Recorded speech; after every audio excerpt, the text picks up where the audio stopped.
Hey guys, what's going on? DMG MMA. The price to be a moderator is $20. Oh, I mean, if you want to be a moderator, that's the price. Hey guys, good to see you. Today was a bit of a rough morning, you guys. Today was a bit of a rough morning for me. This morning kind of sucked. Marcelo Trove will be $5. That'll be $5. And we can make that happen. Today was tough, you guys. Today was tough. Aw. Deanimo _ M. Thank you for 1 month of being a member, dude. I appreciate it. Can't afford the Jew tax today, but I got you next week. I mean, renewing your membership definitely, I think, counts. So thank you so much, Deanno. I appreciate it. Thank you, buddy. Thank you. I do appreciate it.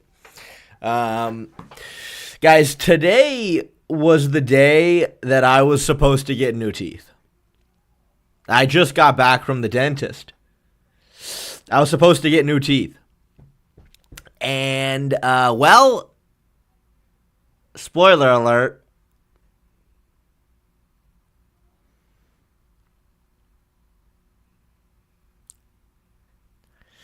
Which I'm a little upset about. I mean, there's been so much goddamn anticipation for my new teeth, but we're going to have to wait a little bit longer.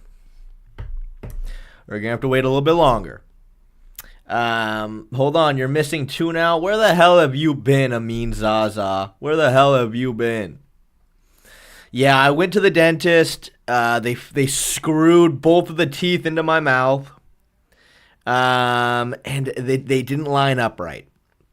The shape wasn't perfect. One of the teeth was kind of overlapping the other one a little bit, and the dentist was looking at it, and he's like, yeah, this isn't right. We're going to have to send this back to the lab, and you're going to have to wait another 3 weeks. And I was like,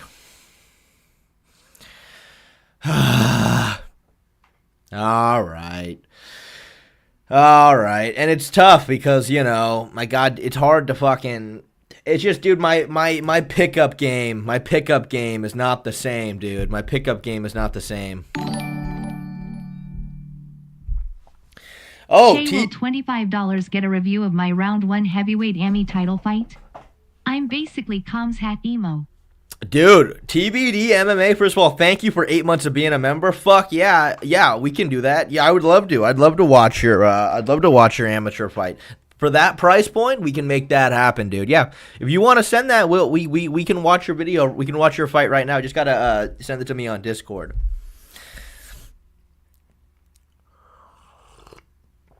Is all teeth Shay a mythical fighter? Yeah, I don't know. I mean, look, dude. I was a little sad. I mean, I'll be honest with you. I was actually very sad because I don't know, man. It's hard. It's hard because like. Look, back when I was in a relationship, it didn't really matter, but now that I'm single, it's like I kind of need teeth to make shit happen. You know what I mean? I can wear fake teeth, but then the problem is, like, actually, again, right, the goal for me is to build a roster, right? You guys know that. That's my personal goal. I'm trying to get a roster put together, but it's hard if I don't have my 2 front teeth to, like, keep it up with somebody and keep seeing them over and over again, you know what I mean? The fake teeth that I currently wear, it's like, that doesn't really hold up under good lighting. It only works on, like, a night out, you know what I mean? So I was so excited to finally get some shit going, and then 3 more weeks. The goddamn dentist couldn't get it done right. Damn, TBD MMA. Thank you so much for the $25, dude. I really appreciate it. Thank you. I can tell nobody gives a fuck about my teeth. You pulled that MILF chick, but she was drunk and it was dark. You know what? It's funny you say that. I can't pronounce your name. She was not drunk. She was not drunk at all. I was a little drunk. She was not very drunk, actually. She was actually very sober. And she didn't notice my teeth, but I posted an Instagram story. It was the Instagram story of me reacting to Charles, and I clearly am missing my 2 front teeth, and it was so funny. She looks at the story. Then, like, 2 hours later, I saw that she looked at the story again. And I was like, man, she sure felt catfished, I bet. She sure felt catfished. I can only imagine how she felt realizing I'm a fucking monster. That's just kind of my problem. You know what I mean? I was so excited. I was like, finally, I'm getting my goddamn teeth back. How did the dentist mess up the shape of the teeth? How did they do that? But a TBD MMA, we're going to watch some amateurs, some amateur heavyweights throw down right now. All right. TBD MMA, which one are you? Are you Samuel or are you Noah?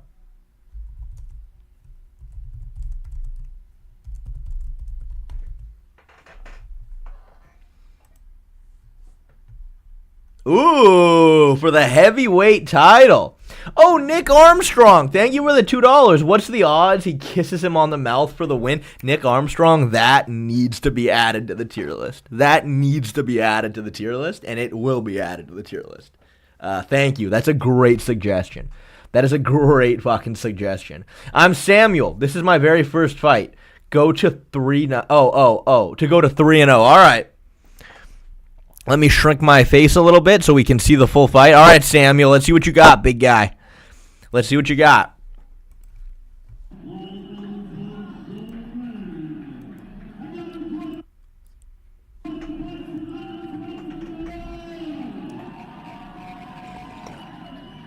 Dude, you got quite the crowd to watch you. Why are amateur octagons so small? They're always so tiny, like little tiny octagons. Like it's gonna be really hard to be like a Michael Venom Page-esque striker in an octagon this tiny. I will say.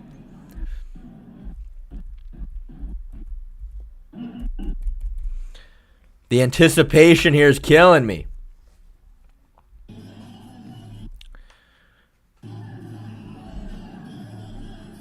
What color are your shorts? What color are your shorts? Is this you? This is you right here? Yeah, I suppose, John Paul. I suppose.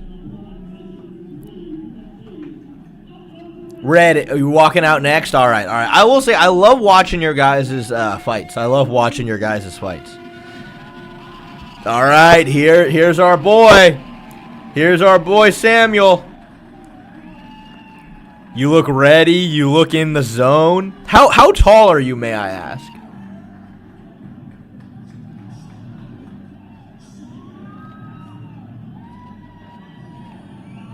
Let's go, Samuel.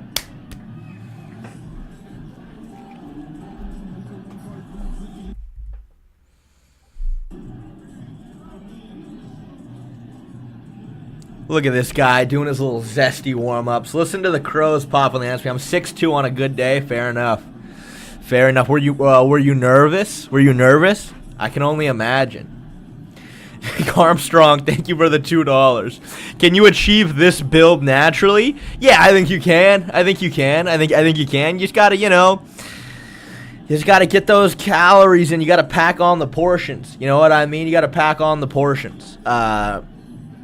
But you buy Lucas's Real Food Cookbook, just up the portion size a little bit, you can get here no problem. That was aura right there, Sam. That was aura right there, dude. To walk right up to your opponent, give him a high five, because you can tell he's nervous. He doesn't know what to do. He doesn't know what to do with his hands. And you just walk up and you just let your balls hang. You know what I mean? You walked right up next to him and just went, you're showing how comfortable you are.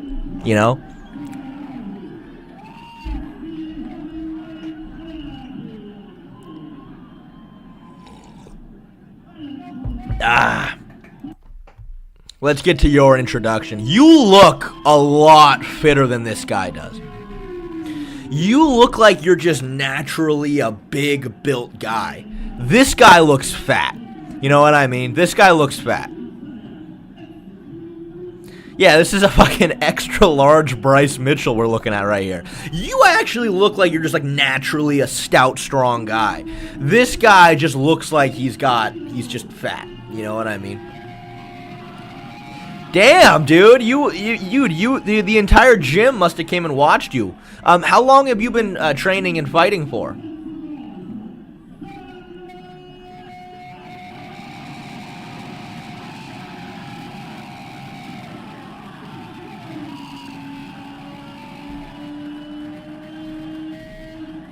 You look in the zone. You look ready. You're doing the Conor McGregor.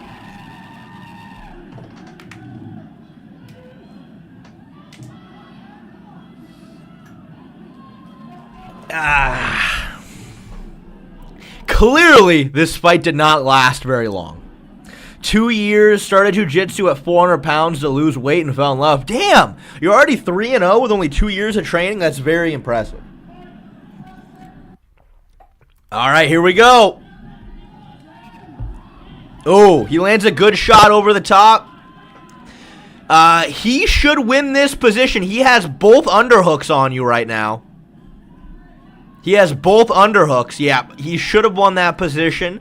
But there you go. You're digging your underhook back right there. Nice. Good work. Good work. Ooh, bulldozing him. Bulldozing him. Like a Mack truck versus a Volvo. Like Chael Sonnen would say. Let's see. Now you got the double unders on him. You're looking for a trip right there. I saw that. I can tell. Did you ever wrestle? Damn! Clearly, it looks like you have. Very nice double leg right there. Very nice double leg right into side control. Elbows to the body. I love the elbows to the body. Obviously, in an amateur fight, you're not allowed to elbow to the head, I know, but you got him in a gift wrap right there. You got him in a gift wrap right there. It's funny, he's trying to like do that like kind of inverted, almost like that arm bar from the inverted position right here, but it's like, dude, you're fat. How the hell are you going to do that? Oh, you got crucifix. Nice. Let's see. You got him in turtle. Oh, you got one hook in. Ah, he got you with that single leg, though. Let me see that position again. Yeah. Yeah, it's hard. It's one of those things. It's just one of those things. When you go to circle to the back from that turtle position, you gotta block the arm before you circle around. If I'm from that front headlock again, block whichever arm. I like to reach across and almost grab the tricep to pull the arm across. Then I circle around this way. But so if you don't do that, they're going to kind of grab that single leg like they did right there, and now they're kind of winning the position right here. I mean, you theoretically could crucifix him from there, but it's hard. That's very hard. Very good recovery right there to get back up to your feet quickly. Very good recovery right there. Look at that, dude. You're throwing this guy around. The end of this video is coming up real quick. Good single leg, ran the pipe very well. Have you ever wrestled? Or have you only done 2 years of jiu-jitsu? Because that's very impressive. Nice, good ground and pound. Nice, that was a big shot right there. Beautiful guard pass.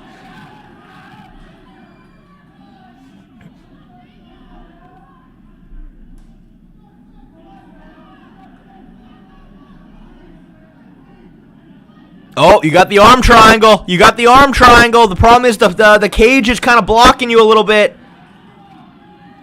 You got to step over. You got this. Just, yep. You're almost there. This is a really good arm triangle, too. He's got you in half guard, but you still should be able to finish this. He's feeling it. Dude, that was actually very impressive. To be able to finish the arm triangle despite being in half guard is very impressive. Wow.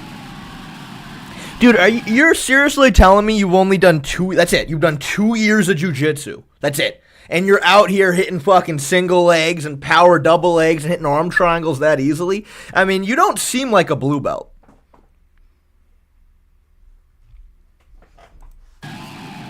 You don't seem like a blue belt.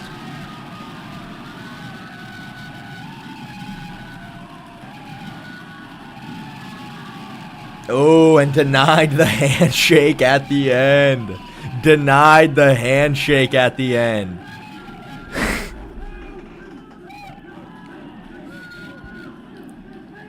I wrestled for 2 years as a kid, probably 12 years old, but then nothing until 19. Well, you know, that's something. That's Volkanovski. Exact same thing. Volkanovski did the exact same thing. Wow. But yeah, I mean, that definitely helps. That absolutely helps. Dude, TBD, what's your Instagram? What's your Instagram? Let me follow you. I want to keep up with your fighting career. Send your Instagram in the chat. Wait, not 19. It was 21 because I'm 23 now. Dude, that's still pretty young for heavyweight standards, though. That's pretty young for heavyweight standards. It's tough, though, because, like, you know, you said you're about 6'2". It's just, it's hard when you got fucking guys like the, you know, 6'7" Volkov. You got the fucking 6'5" Cyril Gahn. You know what I mean? It's hard. It's very, very difficult.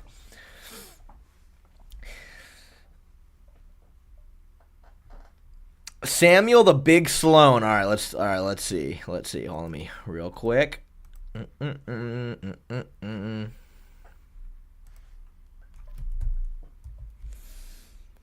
dropping to 205. Yeah, I think dropping to 205 would be a good idea.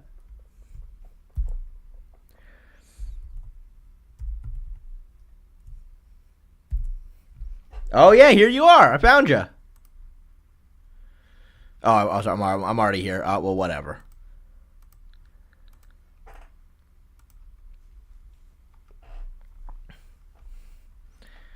Oh, God. Let's see. Oh, that's not it. This is the guy you arm triangled. Let's see. Which one's this one? This is the same fight.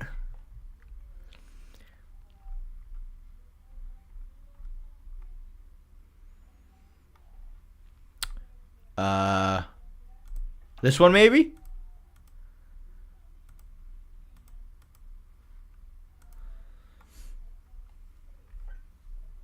Oh, here it's got to be this one. Seth. Huge hands up. Damn, that's that heavyweight power right there. Damn. Seth's been That's that heavyweight power right there, because you didn't even land that clean. The video's all shitty. But, like, right here, like, you kind of just grazed him, but that still really hurt him. That still hurt him. Oh! Seth's been clipped. And Samuel raining down heavy blows. Dude, you know Tony has died? That's funny. You and Tony, that's very funny. That's very, very funny. Dude, well, hey, dude, thank you for, thanks for the dono, thanks for sending us the fight footage. I'm excited to watch your career unfold. I think 205 is going to be a very good division for you. And I think that for only doing jiu-jitsu for 2 years, your grappling is very good. Your grappling is very, very good, I think. And you're going to be so much better in just 3-4 years down the line. I started going for an anaconda before my team yelled, punch, he's unconscious. That's funny. Thank you, man. I appreciate it. All right, now, let's get to the tier list, boys and girls. Now, first things foremost, I do need to add this submission. DDP kissing just men, I think is a good one. Kissing men. Yeah, this'll do. How did I forget that DDP making out with Khamzat could be how this fight ends up going? Shay, who is Mia Blair and why is she in your recent searches? That is my sister. That's my younger sister who was on stream once. And she'll be on my... We're going to do another stream one day soon.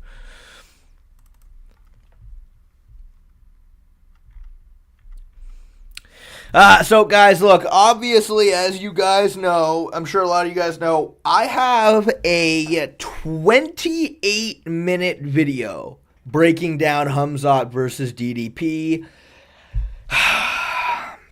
Still waiting. I don't know, man. I don't know. DraftKings normally does not take this long. They normally do not take this long, but they're taking this long. I emailed them yesterday. Here's the thing, though. I don't have direct communication with DraftKings. I work with which is what I realized this whole time. Is I thought I was reaching out to DraftKings. What I didn't realize was that I speak to a middle person who connected me with DraftKings. So there's kind of this like, the point is I emailed them yesterday asking if there's been any update with them reviewing the video yet, and they were just like, no, not yet. Nope, not yet. We'll let you know. I'm like, all right, well, it's fucking Tuesday. The fight's in fucking 4 days. Like, can you hurry fucking... Yeah, but, I don't know. The video's done, and it's beefy, man. 28 minutes, and I'll tell you what, there's a lot new. Obviously, we do have to go over a lot of things we might have already kind of glossed over, but there's a lot of new stuff here.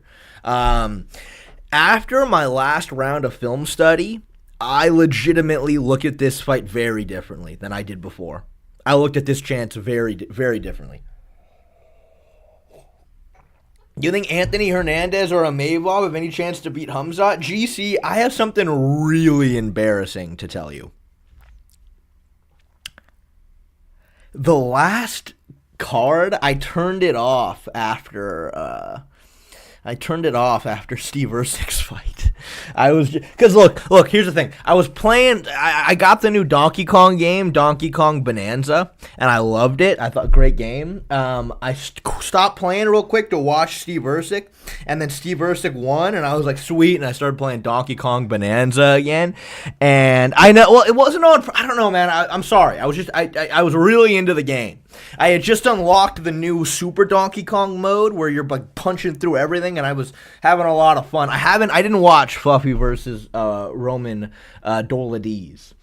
Yeah, it's a good game. It's a very good game. But I saw the finishing sequence, and I was like, Jesus Christ, Dolidze just gave up. Like the last fight of Fluffy that I watched was him versus Michel Pereira, and Pereira legitimately had him hurt to the body early in that fight. But it was just like, because I feel like Fluffy's not the biggest, most imposing, girthy guy. Pereira's just overall power and explosiveness seemed to be way ahead early. But then once he just weathered that early storm, he just fucking put it on him and melted him. From the sound of it, from the very start of the fight, Doladies just didn't know what to do. Like, he was just getting smothered the whole time. And I think that, look, skill for skill in the grappling, like I've watched Fluffy grapple before, he's very good. He's very, very good. His striking is all right. It's very suffocating, but the grappling's really good. His guillotine setup from Top Turtle is insane. I do think, that's the thing about Khamzat though, man. I do not know what his cardio is going to look like. I don't know what his cardio is going to look like. This fight's going to be very telling. This fight's going to be very telling. So I really don't know. I really don't know. Obviously, Khamzat's going to be far more explosive, but it's just like, again, we were promised prior to the Robert Whittaker fight that we were going to see a new and improved Khamzat Chimaev when it came to cardio and energy management. We never got to see it. We didn't get to see it because of a fluke injury. So this fight's going to be very telling. This fight's going to be extremely telling. Obviously, let's see. I saved some clips on Instagram about Khamzat and DDP. Obviously, last night, everybody freaked the fuck out because of this video right here. This one right here. Everybody freaked the fuck out. And, dude, as soon as I saw this, I was like, it's funny. I don't know where the fuck this guy was yesterday. Clearly he did comment this yesterday. But everybody was freaking out. Even people in our Discord was freaking out about how big Khamzat was. And I was like, have you guys ever heard of perspective? Like, look, obviously, Khamzat is way closer to the camera. He's way closer. They got a good 2-3 feet away from each other. The perspective, Khamzat is a little taller, and the perspective is going to make him look massive. And I knew that the second we saw it, but then, of course, this angle came out, and this looks correct. You know what I mean? Obviously, he's taller, but just look from this angle how much thicker DDP looks.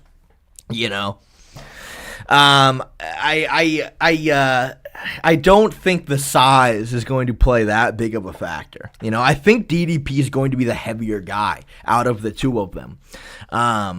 You know what? I guess one good thing I can say about DraftKings taking forever to approve the video is I guess I can add a little edit talking about the size, perhaps. I guess I can do that. But yeah. DDP couldn't hold Strickland down anyway. Size won't matter. Oh, well, I'll tell you what, man. Go back and watch the Sean Strickland fight, and then I want you to go back and look at the Israel Adesanya fight. And I think that there is one clear difference about how Dricus approached both of those fights. Against Sean Strickland, Dricus would take him down.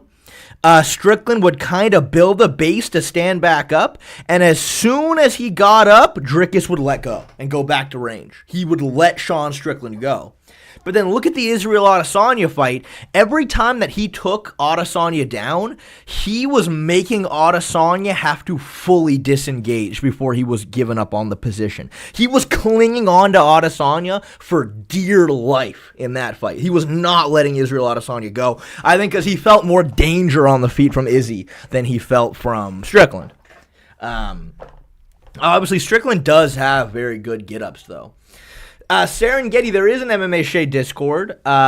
You have to become a member, though, to join the Discord. Once you get a membership, you can then join the Discord. And it's great, man. I'm telling you, it's great. I mean, you can essentially reach me anytime. Like, I'm just in there all the time talking to you guys.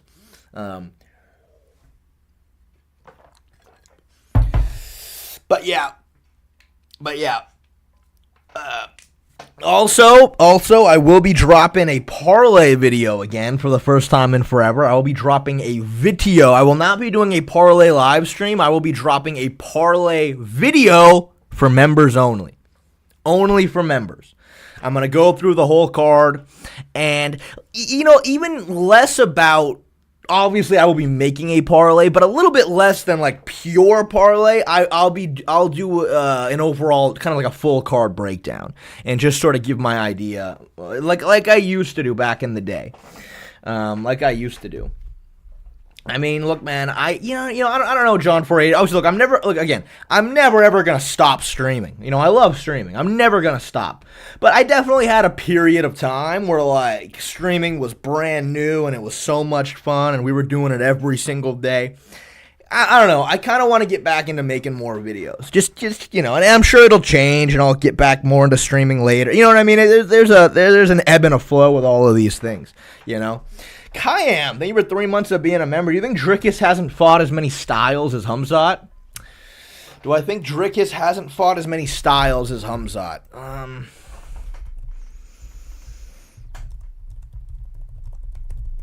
Let me just kind of get a quick refresher here.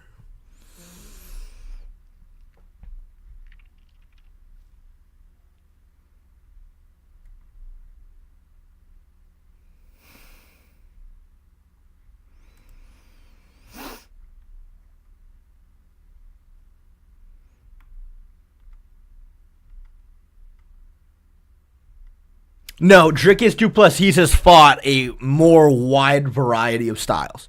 A much more wide variety of styles than Khamzat has.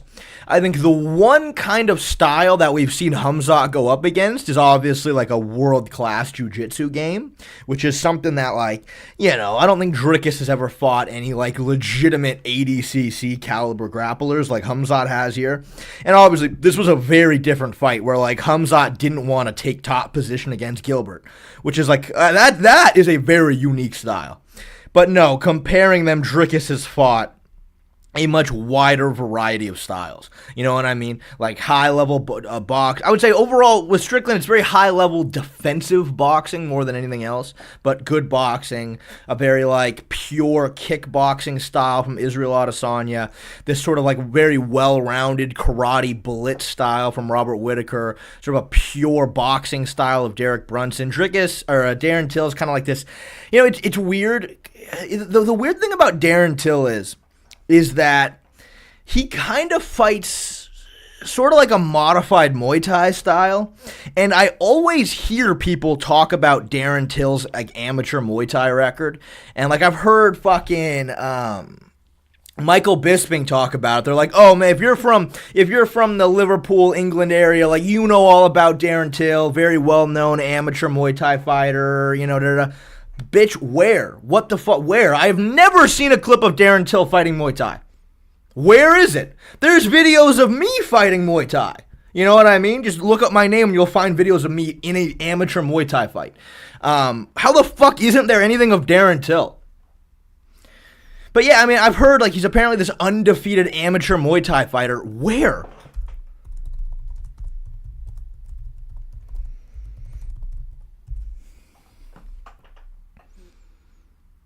Okay, here, you know what, maybe, you know what? Okay, fuck, maybe I was just an idiot, because there is videos here. I swear to God, I remember looking into this and not finding anything. I swear to God, I remember, like, trying to find shit, and I was unable to, but now here it is. So, alright, my bad, I was complaining for no reason. This is definitely amateur Muay Thai, you hear the goddamn music in the background and everything. Till is a very good striker. Look how young and skinny he looks. 16 years ago. Dude, I swear to God, I remember spending like 30 minutes trying to find any proof of his like amateur Muay Thai accolades. And it was right here the whole goddamn time. I don't even know how. Alright, fair enough. Oh, sorry, I missed the dono. Oh, Tuxedo Mask. Thank you for the $2. A Gazan put my friend Aliushia in the hospital. My condolences. My condolences, man. My condolences. My condolences. Sorry. I don't know what any of that meant, but, you know.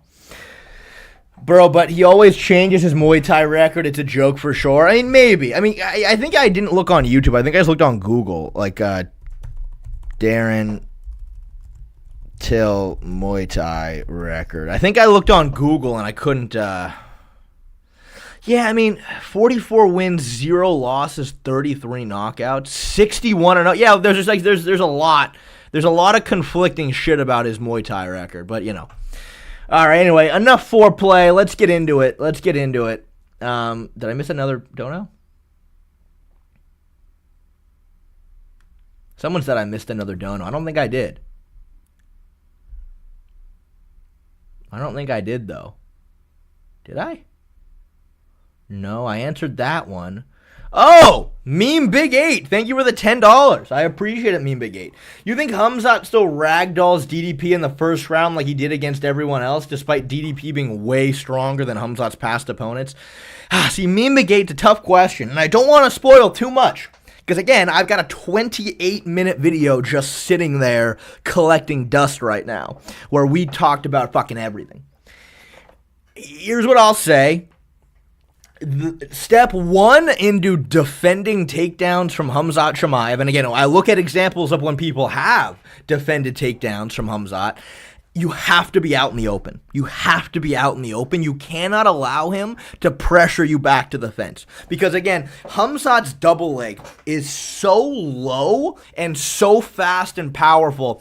The only thing you can do is sprawl. It's the only thing you can do is get your hips back and sprawl.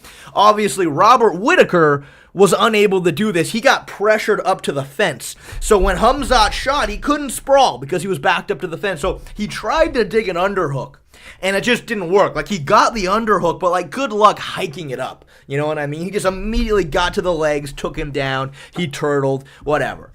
But, and I think Dricus has talked about this, about how he needs to stay out in the open. If he, you know, being big and girthy and durable, can just fucking hold the center and keep space behind him, when Khamzat shoots, because he's so big and so strong, even if he gets a hold of DDP's hips, DDP should still be able to sprawl hard and get his legs all the way back.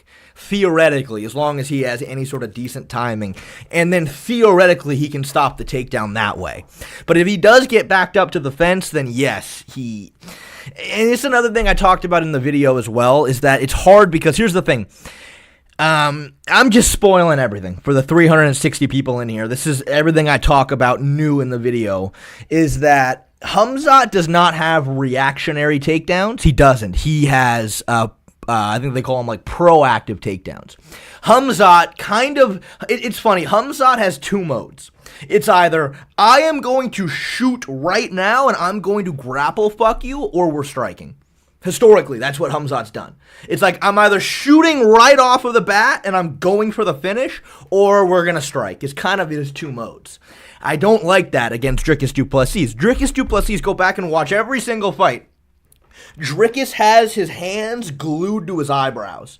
In the Sean Strickland fight, he has a really tight high guard. He's parrying everything. When he fought Israel Adesanya, exact same thing. Really tight, really high guard. What Khamzat should do is Khamzat just needs to come out there, 1-2, 1-2, shot. 1-2, 1-2 shot. I don't think one takedown is going to be enough to finish Dricus.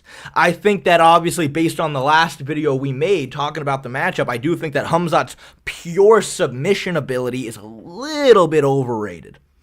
It's not bad. It's just not fucking Brian Ortega or Charles Oliveira. You know what I mean? Like, he's not fucking jumping on your neck and, you know what I mean? His submission ability is a little, I think it's going to take a lot more than just one shot. Because Dricus is high guard and because Dricus likes to lunge at you, if he can just time all of these shots and then keep taking him down over and over again, is how I think he's going to win the fight. Again, though, he doesn't have reactionary takedowns. Khamzat's takedowns are proactive. It's almost like he just goes out there and chooses, I'm going to shoot and try to kill you, or we're going to strike. You know what I mean? Let me catch up on some donos here. Keith Peterson, thank you for the $2. After tier list, can we watch Ty Miller from Dana White's Contender Series? I'll tell you what, for more than $2, yes, we can do that. Serengeti, thank you for joining the fan club. I appreciate it. Again, I am going to be dropping a lot more members-only content. Again, expect by Friday I will have a full card breakdown and parlay for members only. And if you want to join the Discord, let us know. One of the moderators can help you out with that. Tuxedo Mask, thank you for the $2. A Gazan from Gaza pray for the Jewish people? A Gazan from Gaza.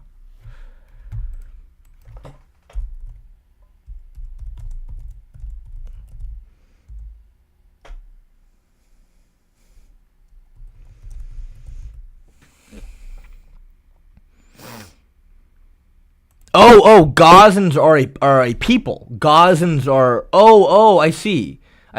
Like a Gazan is a race of people. I see. Okay. Yeah, yikes, man. Well, dude, my condolences, man. I hope everything's okay and he's doing well in the hospital. Kay, thank you for the $2. Khamzat is overrated. DDP wins by decision. Well, man, again, we're gonna talk about every single possibility here, and I'm gonna give my thoughts on it. But thank you so much for the $2. I appreciate it. Let's see. Was there another one? Nope, that was it. Okay. All right, team. Let's do it. All right. Starting off. Possibility number 1. Dricus Du Plessis makes Khamzat cry in the press conference. Obviously, dude, Dricus Du Plessis' fucking banter ability is world fucking class, dude. Absolutely world class. His shit talking ability, it's phenomenal. Like, have you guys seen the clip of fucking? I'm sure you guys have. Dricus Du Plessis' press conference son video. I hope the algorithm knows what I'm talking about. I guess not. You remember when he was in that fucking KSW fight, and then he's like, "I was watching the behind the scenes. I hope you're not paying any attention to your fucking son," or something like that. And the guy he was fighting started freaking the fuck out over it. I was like, "Damn, this guy." I mean, dude. Imagine. First of all, imagine you have to get into a cage and fight somebody, and you're willing to make it that personal. You know what I mean? Like that's hard, dude. It was an EFC. Yeah. There you go. Oh, Tuxedo Mask, thank you for another $2. Oh my, no. Aliyusha died. God curse you, Gaza? Aliyusha died. God curse you, Gaza. Dude, Tuxedo Mask again, man. I really hope all is well with whatever you're talking about. Thank you for the $2. I'm sorry, man. I'm sorry. But yeah, dude. I mean, look, dude. Honestly, I don't know what. I mean, let's be honest. I heard some things. I didn't watch it, but apparently Guru and DDP got together on a stream or something, and they were talking about things they could say. I think bringing up the Chechen dictator could be good. I think that. What else? I mean, there's the inbred, sure, but like the inbred jokes are funny, but like I feel like that's only gonna really sting if Khamzat's already insecure about that, and I don't know if he is. I don't know, man. I feel like Khamzat doesn't care, and I feel like I'm probably gonna go in the nah category for this one. I think the dictator thing is the best possible way he can really trigger him, but for the most part, yeah, I don't know. Talk about his lip. Khamzat's son almost died. The sickness, yeah, maybe. I don't know, man. I don't know. I'm going to say nah category. I feel like there's not a ton of ammunition, but if anybody could do it, it probably would be Dricus. All right. Next, Khamzat gets sick and then pulls out. Khamzat gets sick and he pulls out. I think that's, no matter what you want to say, that's a really good possibility, dude. I mean, look, I don't think that it's going to happen, only because obviously Khamzat Chimaev has been working on his cardio tremendously. He's been working with that legendary strength and conditioning coach in that guy's garage, the one that TJ Dillashaw talks about. I've been seeing a ton of reports about how Khamzat says that he needs people around him to prevent him from overtraining, and I think that's huge. You know what I mean? I think overtraining and really breaking your body down, definitely not good for the immune system. Definitely not good for the immune system. You know, look, it's a good possibility, but I think all signs are pointing to this not being the case. Let me real quickly actually add something else I just realized needs to be on here. There's another one that has to be on here. I don't know how I forgot that this could very well be a possibility. This could very well be a huge possibility. Shay, if Du Plessis is insane, he can talk about Khamzat's sick son. Fill me in. Fill me in on that. I haven't heard anything about his son. What happened to his son? Because that can really change the DDP by rage bait. You know what I mean?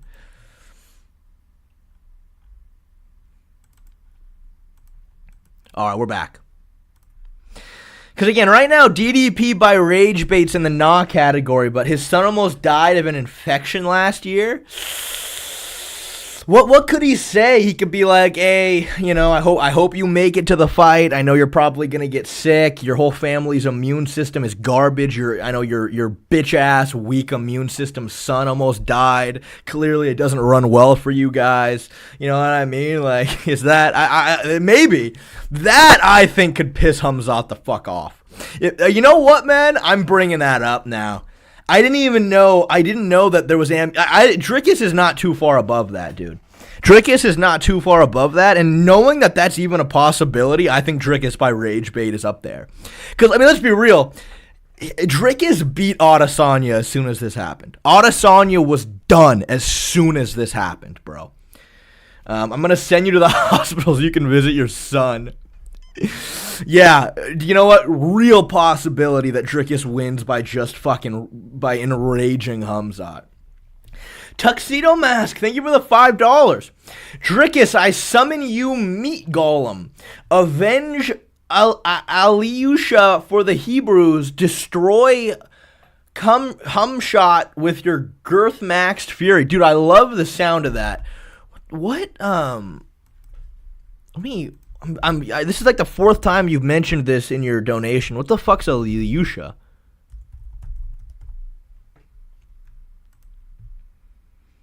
The name of Alicia, well, you spelled it differently. Eliusha, like that.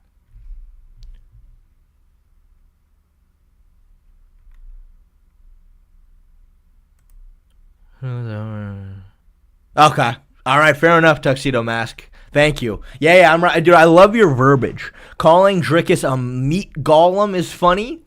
His girth maxed fury, I think, is hilarious. Kyle Aldana, I think you were 5 months of being a member. Is there one where Khamzat, by surprise, out-girthing DDP? Look, potentially, man, but, I mean, come on. I think that's kind of, again, we talked about it earlier in the stream. Obviously people were freaking the fuck out about this, but obviously people forgot that perspective exists and that obviously Khamzat was way closer to the camera. Therefore, he looked way bigger. But then this other angle came out, and I just don't think I don't even think that's even like on the table at all to even discuss. Because look, very clearly he's a little taller. Dricus looks a little bit thicker though, man. I don't know. I don't know. But anyway, what else do we got here? All right, next. We'll get into some real fight possibilities now. Is it possible that Khamzat Chimaev squeaks out a decision against Dricus Du Plessis? I mean, is that possible? Is it possible that Khamzat wins via a sort of controversial decision? Again, I actually think this is a real possibility. I think that obviously most people look at this fight and they go, it's either Khamzat by round 1 finish or Dricus Du Plessis wins in the later rounds by whatever. And look, man, I really wish my video on the topic was out by now because, I wouldn't have to dance around this. However, I think looking at them stylistically, I think that, again, I do not believe that Khamzat is very likely to finish Dricus taking him down once. I don't think so. I think Khamzat's pure submission ability hasn't looked phenomenal in all of his other fights. It's good, but it's not phenomenal. I think his control and his shooting ability is what makes him dangerous. Here's the thing with Khamzat. His takedowns, again, like I said earlier, they're not reactionary. His takedowns are very proactive in the sense of, like, he goes out there and decides, I'm shooting right now, and I'm going to try to finish you right now. I don't think that's a great strategy against Dricus. I think he needs to try to take advantage of the fact that Dricus always does this right here. His hands are always up. His defense is him tucking his chin and getting his hands up and covering up. Because his hands are always up, Khamzat should be able to just throw a simple double jab right hand, a 1-2, 1-2. Dricus is going to cover up. And that's where you chain the takedown in. As soon as he covers up, Khamzat needs to duck under and get to his hips. And I think he needs to just do that 4 times in 4 separate rounds, and he has a very high chance of winning this fight by decision. Again, problem is, he doesn't really fight like that. Again, it's very weird with Khamzat. It's like he has 2 modes. It's either, again, I'm going to take you down right now, or we're going to strike. It's kind of what he does. I think this is a good possibility. But it's hard because he's never approached a fight like this before. I'm going to say nah. It could be in between these two, but I'm going to just slightly lean more towards nah because, I don't know, we've never seen him do it before. But, that's how if I was working with Khamzat, I would tell him this is how we're approaching the fight, and you're probably going to win. Fight Milk, thank you for the 2 pounds. Bingo card pre. DDP shoots on Khamzat and gets subbed. Oh, how the fuck didn't I didn't even add that here. DDP takedown. How did I not add that? I think I meant to, but I forgot.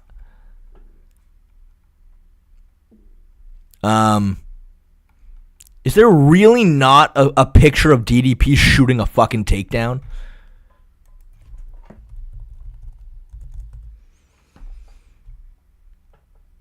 The fuck? What the fuck?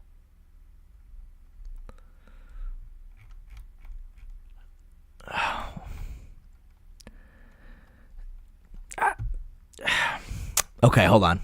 DDP takedown Izzy. That's crazy. There is not a photo that exists of Dricus hitting a takedown. Dricus Du Plessis wrestling. Okay, all right. Okay, we found something that'll work. Okay, cool. We found something that'll work. I think I meant to add that to the tier list, and I just completely forgot. Okay, we're good. We're good. All right.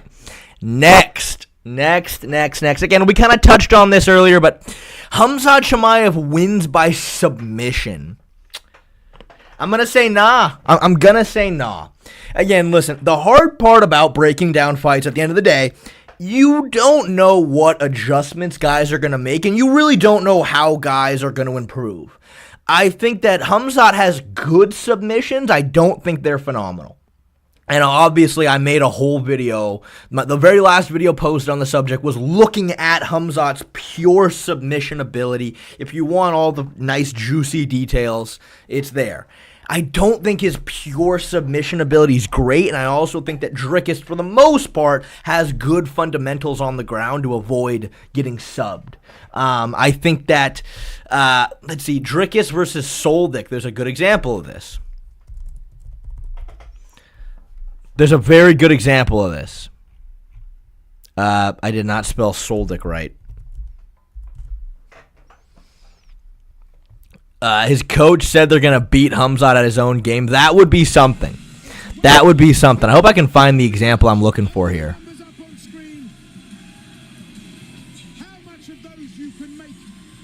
Yeah, right here. Found it. I knew I was going to find it.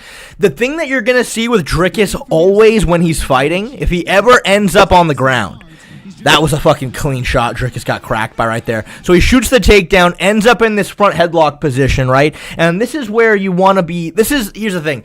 And I know Guru said this on the Mighty Mouse podcast where he was like, well, Dricus knows that he's going to get taken down, so he needs to shoot on Khamzat at the very start. I thought that was a terrible idea, obviously, because look, there's two things Khamzat likes to do historically: hit Darce chokes or spin to your back. If Dricus ever ends up in this position with Khamzat, you're just giving Khamzat a potential opportunity to slap on a Darce choke or to take your back. Here's the thing, though, Aaron. Here's the thing, though, Aaron. Okay, fine. I'll turn this down a little as well. Sorry. Dricus always shoots this underhook whenever he's into a position like this. He always does. Always.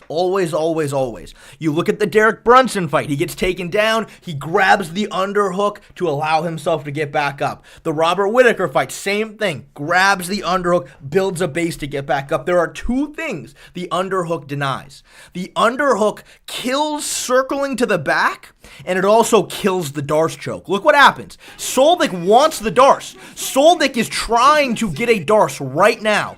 Look, he's going for it. He has it locked in right here. He wants the Darce choke. But as long as DDP keeps this underhook strong, he's only getting choked on this side. This side, there's space here. It is just the mechanic of the Darce choke. A lot of guys from this position will want this person to go for the Darce so they can bait it, because they know with this underhook, they cannot be Darce choked. And Dricus is holding this strong for that exact reason. And despite having the lock, Soldic decides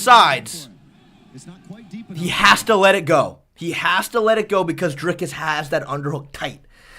He always has this. You know what I mean? And again, theoretically, there are things you can do. And look, if you're the Rotolos who have, a fucking world-class Darce choke, there are things you can do to kind of negate it and maybe switch the position to get it tighter. But regardless, I think the odds of Khamzat hitting a Darce, hell would have to go cold is that's kind of an extreme, I feel like. That's kind of an extreme. I don't want to quite put it there, but I'm going to say it's less likely than Khamzat winning a decision.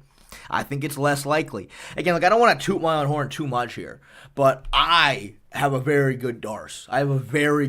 Obviously, I'm, long and lengthy, and, I got thin arms. I got a really good Darce. Very high-level guys I roll with will shoot the underhook, let me get the Darce, and they're just hoping I go for it. They're like, yeah, fall to your side and go for this Darce choke. You're not going to finish me, and I'm going to end up on top because of the underhook. You know what I mean? So I'm going to say very unlikely. Tuxedo Mask, thank you for the $2. Please refer to him as his true name, Dricky Bobby. Dricky Bobby? You're like 5'11"? You're a couple inches off. You're about, I would say about 2.75 inches off. of my actual height. You're telling me that Dricus' real name is Dricky Bobby? Tuxedo Mask, I'll tell you what. For another $3, we can make that happen. We can make that happen. We can make that happen. Oh, sorry, Fight Milk. Sorry, Fight Milk. Sorry, Fight Milk. Sorry, Fight Milk. Oh, God, I'm so sorry, Fight Milk. Thank you for the 2 pounds. DDP reacts to feints heavy. He will bite and sprawl. So, I mean, see, again, Fight Milk, that is the thing. You know what I mean? And again, I really wish my video about this was already out by now. But again, it's like the goal of wrestling is to beat your opponent to the hips. That's it. Get to your opponent's hips.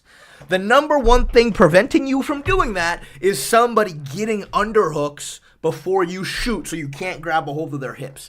Dricus Du Plessis is pretty much 99.9% of the time fighting like this, and he's reacting to feints, and his hands are up, and look, Khamzat Chimaev is not a very good striker. I mean, he's not a very good defensive striker. He is a very dangerous offensive striker. He's fast, and he's powerful. Dricus does need to, he can't just allow himself to get cracked, obviously. He needs to be covering up, he needs to be, that is the opportunity for Khamzat to duck under to the hips every single time. Problem is, I've never seen Khamzat actually fight like that. I've never seen him feint the shots. I've never seen him really try to set it up. He doesn't need to because his shots are so fast and his shots are so athletic. So, it's a tough one. But yes, I do think that's if I was working with Khamzat, that is what I would tell him we need to do. Nick Armstrong, thank you for the $5. Didn't he do that to Kevin while he had an underhook? Great question. Great question. Fantastic question. Great question. Great question, man.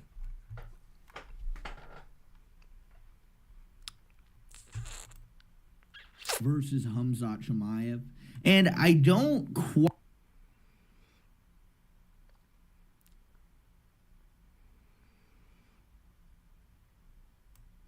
all of Holland's Granby staying on top. He gets to this sort of front headlock crunch position right here. Now, obviously, Kevin Holland, say what you will about the guy, understands the danger from this position. So he immediately grabs an underhook right here with this arm. Now, with this underhook, it's going to be really difficult to hit a Darce from here. And the reason for that is, the mechanics of a Darce choke is that obviously you have your wrist on one side of the person's throat and the other side's getting choked by their own arm going across and their own shoulder is pushing into their throat. But with the underhook, it just buys a little bit of space right here. And obviously, Holland knows this. And as Khamzat goes for the Darce, he just relaxes here in this position. I will say, though, and I didn't actually talk about it in this sequence, but I will say here, you actually, from this very specific position, you actually can finish it even with the underhook. Islam and Dustin ended up in this position right here, and Dustin got tapped from this exact position. But the reason why you can hit it here even with the underhook is because you can use your body to press into the head, and almost like obviously the lock is right here. You can use your body to press into the head and really squeeze this side. I felt it doing it to myself right there. But that's not really the way that Islam does it is different with the short grip. You see it right here on the thumbnail. Khamzat wasn't going for it the same way. But anyway. Obviously, this is not going to feel good. Obviously, he is getting choked. Obviously, this is going to count as effective grappling per the judging criteria at the end of the day. But it's very, very common that guys will sort of bait you to go for a Darce while they have an underhook because you're not going to get a finish and you're going to gas out your own. War Machine, I got to your donut. We'll look at it in a second. But anyway. And you see, Khamzat knows this as well, so he comes to his knees in order to beat the underhook, and now he has the Darce choke way tighter. So Holland... Yeah, again, this is dangerous. He beat the underhook right here. He literally got up, got around the arm, and now this is a much tighter choke right here. Immediately starts moving, starts scrambling, gets the underhook back, and then he chills out again. He stops moving because he knows as long as he has this underhook, he's safe. Now, what he didn't count on, though, was then Khamzat using a butterfly hook to sweep him over, again beating the underhook. and now this is very tight, and now he finishes it. Obviously, really high-level stuff here from Khamzat. There you go. Just to answer your question about the underhook with that position. But again, yeah, go back and rewatch the fight. As soon as Khamzat gets up in order to beat the underhook, timing, and he had developed his striking to a point that it was a problem versus Khamzat. God damn it. Yeah, so right here is where it gets dangerous. You see it. Go back and watch this sequence. Right here, Kevin starts freaking out because he now knows that he's in trouble. He scrambles, he gets out, he puts the underhook back, he completely relaxes. And then he chills out again. He gets the underhook, then completely relaxes. He, in this moment, is thinking to himself, like, you're going to gas out your arms, motherfucker. Like, and I'm just going to chill, and you're going to gas yourself out going for this. Because he knows, but then again, Khamzat hits this crazy fucking butterfly. What he didn't count on, though, was then Khamzat using a butterfly hook to he was just so much stronger. Sweep him over. Sweeps him all the way over, turns to his knees, and then he ended up getting it really tight. But there you go. To answer your question about that underhook discrepancy. War Machine. Guys, when somebody donates, spam, please. Everybody needs to spam the chat and let me know that somebody's donated so I don't miss anybody. War Machine, thank you for the 2 pounds. Oi, oi, gay boy. DDP by falling anvil on the list? Of course. Of course. Of course. Yes, for sure. For sure. Was there another one that I missed since I was looking at that one?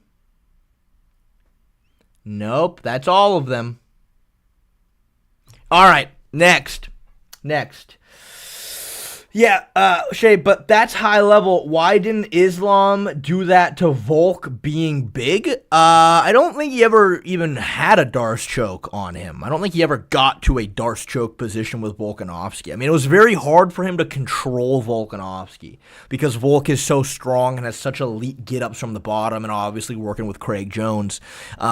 It's funny, going into that very first Islam fight, Craig talked about how they worked so much submission defense. It was all Kimura defense, Darce defense, and armbar defense. They drilled the fuck out of it. And then Craig was like, and then we go out there in the fight, and Islam didn't even try one submission on us. Didn't even try a submission on us. Because obviously, that's the thing. Islam is not Charles Oliveira. Islam is not Brian Ortega. He's not jumping on submissions. Islam has, he does have an overall better submission ability than Khabib does, for example, but they're both kind of in the same vein. Islam and Khabib, they both want to break you with positional grappling, and then once you're broken and exhausted and tired, then they take the submission that you're leaving open. But there's a difference between that and more of like a pure jiu-jitsu fighter who wants to jump on submissions. You know what I mean? Like fucking Brian Ortega against Volk when he fucking catches the kick, pushes Volk over, jumps on the guillotine. It's not really Islam. Islam does jump on submissions a little more than someone like Khabib would, but they're just not quite the same. Ogre Online, thank you for the $2. You missed my dono, you POS. I don't know what POS is, but where is it? I mean, I don't, again, yeah, chat, you guys gotta fucking spam the fuck out of the, when someone donos. I'm looking, I don't see it. I'm scrolling like all the way back up. I've scrolled as far up as I physically can, and I do not see it, Ogre Online. I don't know how I would have missed it. If you want to just tell me it again, you don't have to dono. I'll just read it. All right. Bored. Thank you for the 5 pounds. DDP by Imanari roll leg lock. Listen, dude, I know that you're joking when you say that. And I know a lot of you guys have probably already seen this clip, but like it's funny you say that. Because, like, I know that, like, that's supposed to be, like, a funny, like, oh, DDP is going to pull out some crazy move that we've never seen before. Bro, Khamzat is the one going for fucking spinning leg locks, bro. Look at this shit. Look. Khamzat pulls guard, and look what he does. I mean, you know, look, it's not quite an Imanari roll, exactly. But, like, look, Khamzat's the one doing this shit. Look at that. That's kind of crazy. Like, someone who, like, is such, like, a strong freestyle wrestler is fucking pulling leg locks. Again, right here, he's pulling guard, shooting leg locks, using it to come on top to sweep. I mean, dude, if anything, Khamzat's going to be the one shooting leg locks, man. Khamzat might be the one shooting leg locks, bro. But thank you for the 5 pounds board. Fight Milk, thank you for the 2 pounds. Seen Khamzat training a lot of knees. Thoughts? Really? I haven't seen that myself. I don't feel like a lot of knees, like knees in the clinch, like fucking knees from like the fucking Thai clinch would be kind of interesting. I don't know. That's an interesting Fight Milk. I have not seen that. I really don't know. I haven't put much thought into a clinch fighting between them. Scrimble, thank you for the $2. DDP is much more proven than Khamzat. It's not close. It's not close in terms of who is more proven, yes. But like because Khamzat isn't as proven, I think that there's a lot more unknowns with him, and I think it's harder to prepare for Khamzat, and I think that it's possible that he really surprises everybody for a number of reasons. Like, I don't think because he's unproven, you can jump to conclusions about exactly how he's going to look in a lot of areas. I mean, look, the question's how is his cardio going to hold up? If his cardio can really hold up, it's a very scary fight for Dricus. Very scary. Anyway,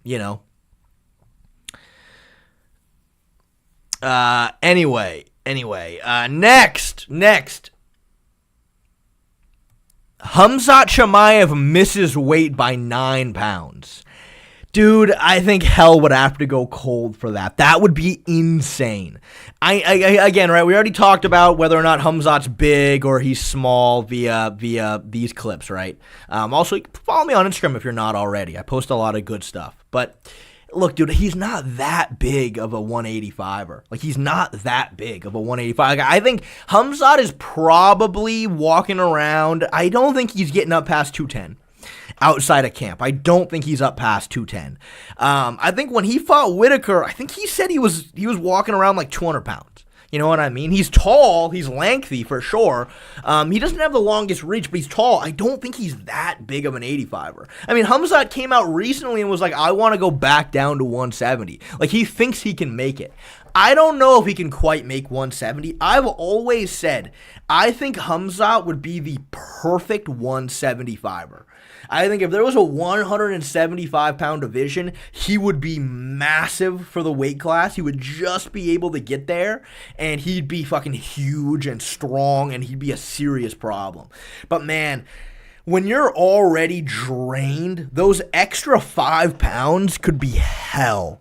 Dropping an extra 5 pounds is hell when you're already drained. You know what I mean? I don't know, I mean, look, maybe Martin. I don't know. I'd like to see some more on that. I'm a little unconvinced he's a real 225er. Maybe if he's real husky.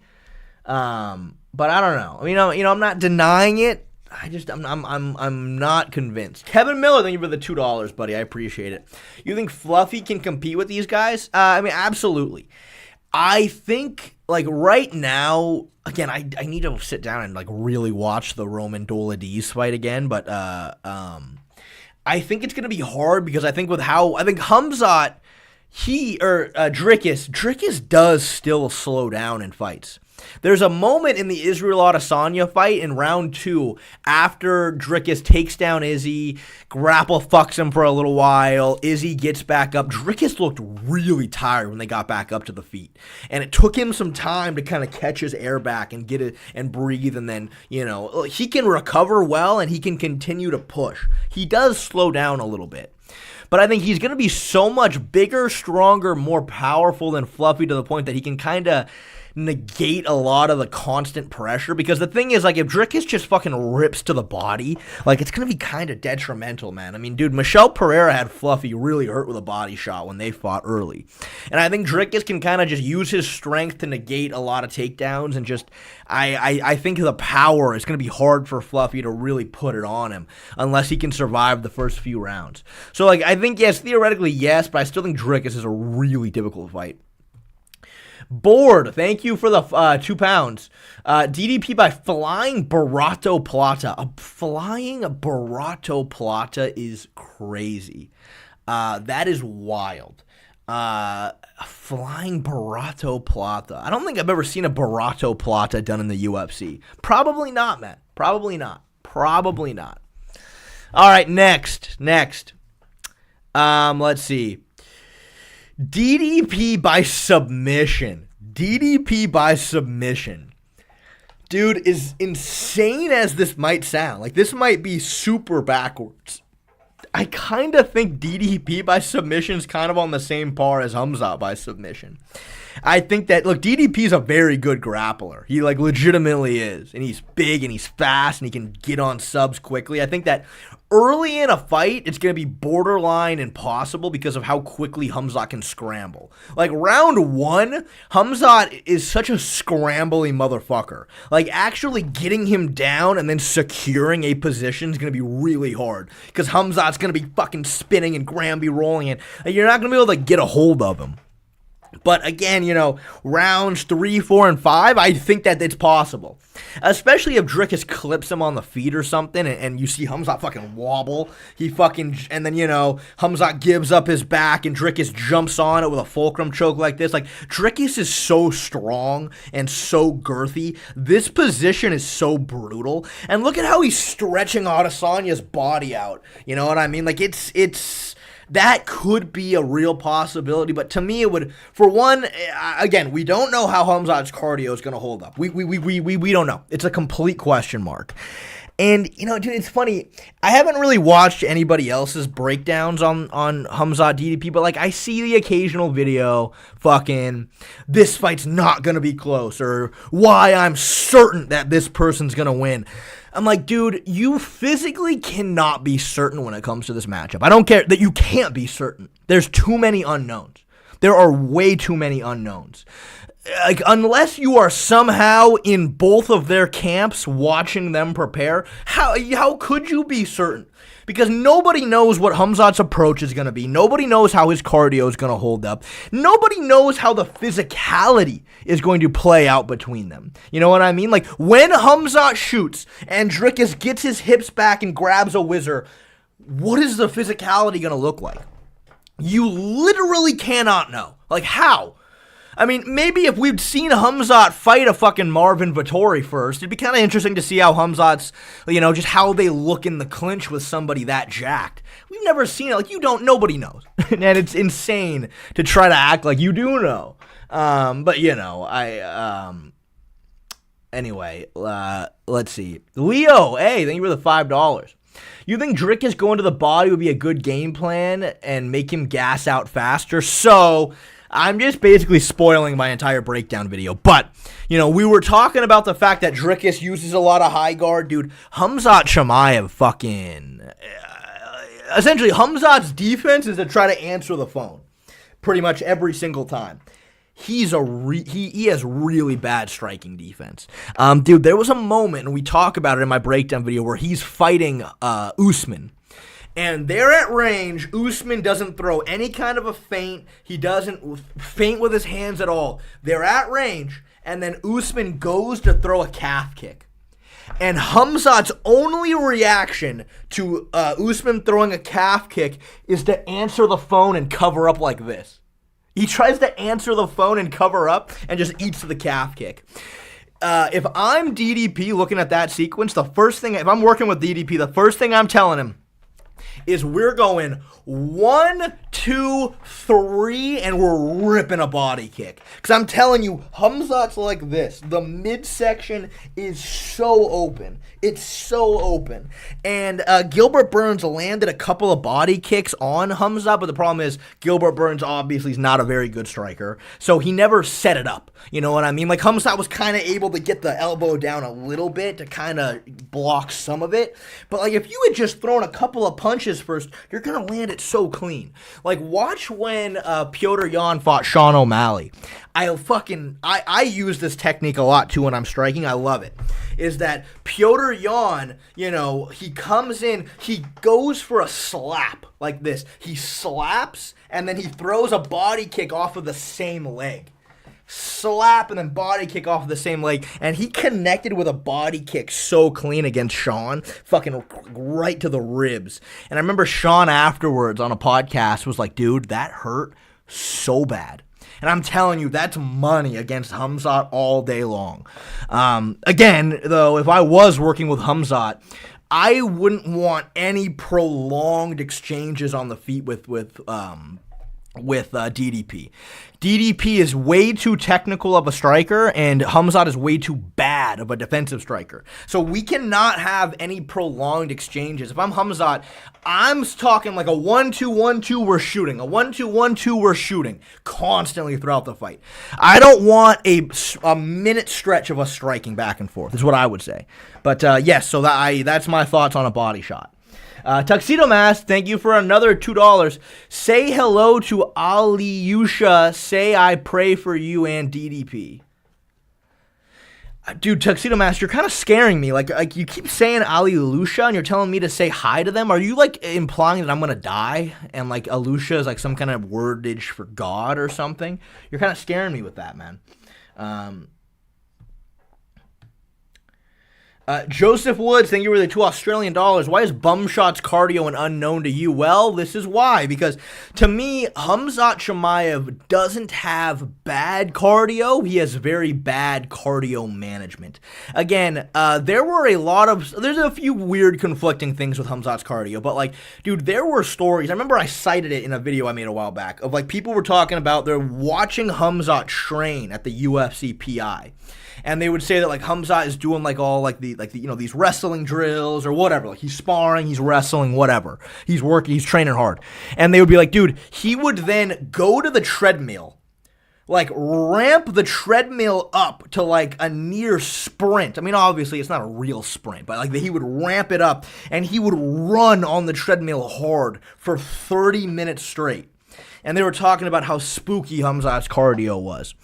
And again, I heard some things that, because apparently he almost died from COVID, and people were saying that COVID really messed up his cardio. I don't know. That's just another thing. I don't know. That's what people have said.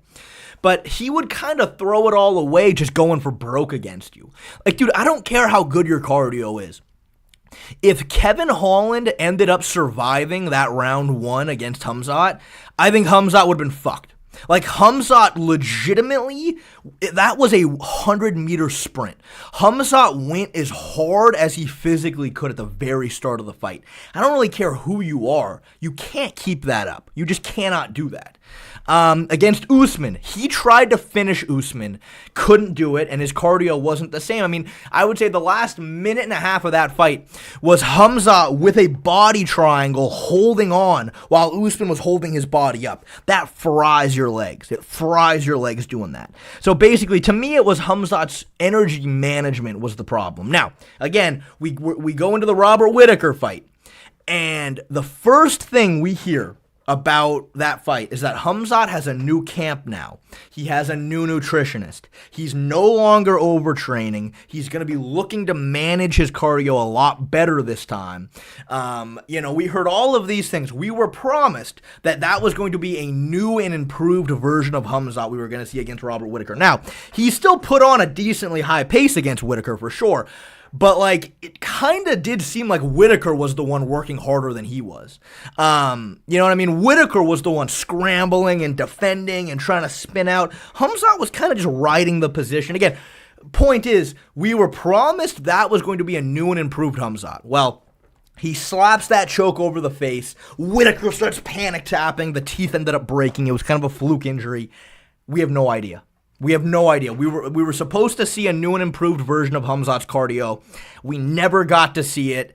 Well, now Khamzat's training with that legendary strength and conditioning trainer. You know what I mean? Khamzat came out and said that he has people around him to prevent him from overtraining. The point is, it's all an unknown. Like, I don't know. Because Khamzat's working with this legendary strength and conditioning coach, I bet his cardio capacity is going to be better. Is he going to throw it all away and sprint at Dricus as hard as he can right off the bat? I don't know.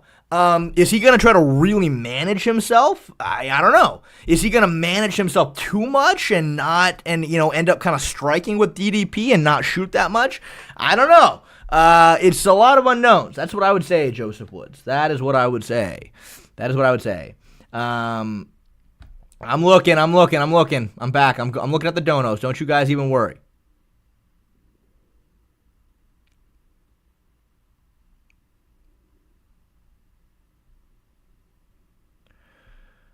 Let's see. Yep, I see him. Dylan Rosa, thank you for the $2. Thoughts on RDR versus Khamzat?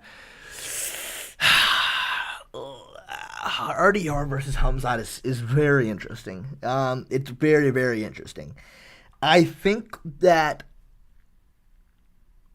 man, I mean, again, right? It's just it's all of these unknowns with Khamzat, dude. That's the thing. I think that Khamzat is, I think Khamzat on the feet could be very dangerous for RDR. Like, RDR himself can be very open for counters, and he can be kind of reckless. But I think that, again, Khamzat defensively sucks. Like, Khamzat is a very bad defensive striker. At least he was in the past. I do want to save a little bit of room for improvements. Like, theoretically, he could improve. But I still think RDR stepping in, those fucking knees of the body are vicious. I think on the feet, you're going to have to give that to RDR. I think on the ground, RDR should be good enough to avoid getting submitted. I think RDR probably is the better submission artist than Khamzat is, but Khamzat's wrestling and scrambling ability is going to be leagues ahead.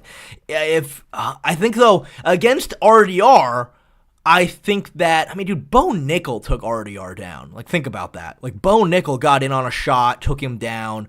Obviously, I think RDR, though, kind of wanted to fight on the ground. Like, RDR knew he had a big advantage on the ground. Like, he said that himself. He's like, I was surprised he wanted to go to the ground with me. He immediately went for an armbar. Bo Nickel pulls out of the armbar, which allowed RDR to turtle. RDR baited him to go for the guillotine and immediately reversed the position. Like, he kind of put a clinic on Bo Nickel. He was way more technical than Bo Nickel was on the ground, as he should be. I think he's going to be more technical than Khamzat, but it just, to me, look, based on what we know right now, I'm going to say RDR can win. I think, though, like, when I look at Dricus and how Dricus strikes and how Dricus moves defensively, I can very clearly pinpoint to you how Khamzat can get to his hips over and over and over again. I don't quite see the same with RDR, and I do think RDR is overall a bit more technical on the ground than Dricus. Dricus is obviously much more dangerous on the feet, and he's much more explosive and fast and powerful. Based on what we know right now, I'd be leaning a little towards RDR, but I think after this fight, ask me that question again, and I think we can have a much better answer. Oh, Fight Milk, thank you for the 2 pounds. DDP surprises us with wrestling but gets outstruck. That would be crazy. That would be wild. Kuba Prosik, thank you for the 100 CZK. That is a new one. What the fuck is CZK? That is $4.78. Oh, that's Czech Corona equals. Why is my shirt on? Well, I mean, I don't know. Do you want me to take it off? I could for the right price, dude. But to answer your question, I just got back from the dentist. Again, I told the stream earlier that today was the day I was supposed to get my teeth. They screwed the teeth into my mouth. I had teeth, guys. Teeth were in my mouth. And I was like, oh my God, this is crazy. But the lab fucked up, and they made one of the teeth a little too wide, so they weren't square. One tooth was slightly in front of the other one. And the dentist was like, we're going to have to send this back to the lab and have them redo it. And you'll have to come back in 3 weeks. Which kind of made me upset. I'll be honest. That kind of made me upset. I was supposed to have fucking teeth today. So yeah, that's why I'm wearing a shirt to answer your question.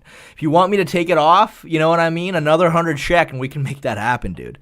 All right, next. Let's see. Next, Khamzat Chimaev knocks out Dricus. Khamzat Chimaev knocks the fuck out of Dricus. Gooby Goober, I'll get to that in a second. I'll talk about this real quick. Look, man, again, kind of like we already talked about. Khamzat offensively is very dangerous. He's a very dangerous striker, and you have to respect his striking. He's fast and he's powerful and he's accurate as well. You look at this fight, the reason he knocked out GM me or whatever, it was just the accuracy of the shot, man. He's powerful, he's fast, boom, right on the chin, fucking folds him. His fight against Ikram Aliskerov, when he stepped in and fucking landed that uppercut, boom, right on the chin. He's accurate and he's fast. You have to respect his striking. You have to. For the most part, though, I don't see him winning via knocking him out, but I do think, again, if I was working with him, and if I was designing a game plan for him, it would center around using his striking to consistently set up takedowns. Again, Khamzat, for the most part, the fight opens up. He comes out, like, he might throw a little 1-1 and then a shot, or, you know, he might throw, like, a jab, leg kick, and then he'll shoot, you know what I mean? Like, he will occasionally throw before the shots. But again, my problem with Khamzat is it seems like he has two modes. It's either, I am going to shoot right now and murder you right now, or we're going to strike. I think he needs to mix it up more. So I'm going to say probably not. I'm going to say probably not knocking Dricus out, but I you know, it's possible. Goofy Goober, thank you for the €5. Even if his cardio is great now, he's just going to get dragged into a crazy war if he doesn't destroy DDP. And once they're both tired as fuck, it's DDP's realm. I mean, look, again, here's my problem with that, though, Goofy Goober, is like, theoretically, yes. But in my perfect world, which, again, Khamzat should fucking hire me to help him out with this shit, because I swear to God, I can have such a good game plan here. If he does do what I'm saying perfectly, which, you know, may or may not happen, or may not even work, who knows. But if he does follow what I think he should do, which is go out there, you know, 1-2, 1-2, get Dricus to cover up, and then shoot, get to the hips over and over and over again. Because of how explosive and fast and high level his wrestling is, he should be able to get Dricus down. Dricus is going to start scrambling, Dricus is going to shoot his underhook, whatever. If I'm Khamzat, I'm grabbing that front headlock. You know what I mean? I'm kind of trying to threaten the darts. I'm trying to spin to the back. As soon as DDP disengages, I'm reshooting again, putting him back down. I'm going to try to make Dricus work harder than I am. Theoretically, in a pure wrestling context, that is where Khamzat is comfortable. Khamzat should be more efficient at pure wrestling than Dricus should be. In a perfect world, he's going to make Dricus spend more energy. Again, is that going to play out exactly? Probably not. But in a perfect world, I think it is a possibility what I just laid out can happen. You know what I mean? Of course, with all of the unknowns and whatnot, I don't know for certain. That's the beauty of this matchup, is that there's a lot we just don't know. But, you know, that's what I would say. Meme Big 8, thank you for the $5. What do you think of Khamzat's coach saying they haven't game planned for DDP or his style at all, and Khamzat's going to fight like normal? Where was that? What? Wait, hold on. Where is that? That is important context.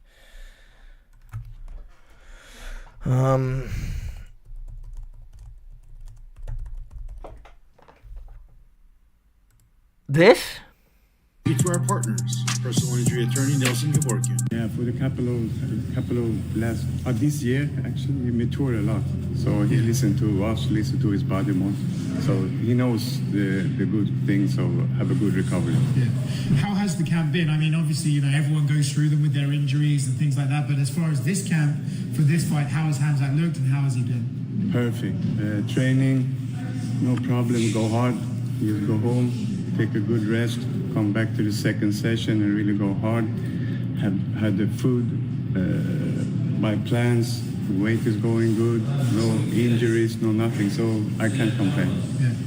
How do you prepare for a guy like Dricus? Because I think anyone who watches Dricus' fights kind of don't know what he's doing, and sometimes I wonder if maybe Dricus knows what he's doing. So how do you exactly prepare for a guy who fights in such an unorthodox way? We don't think of that so much.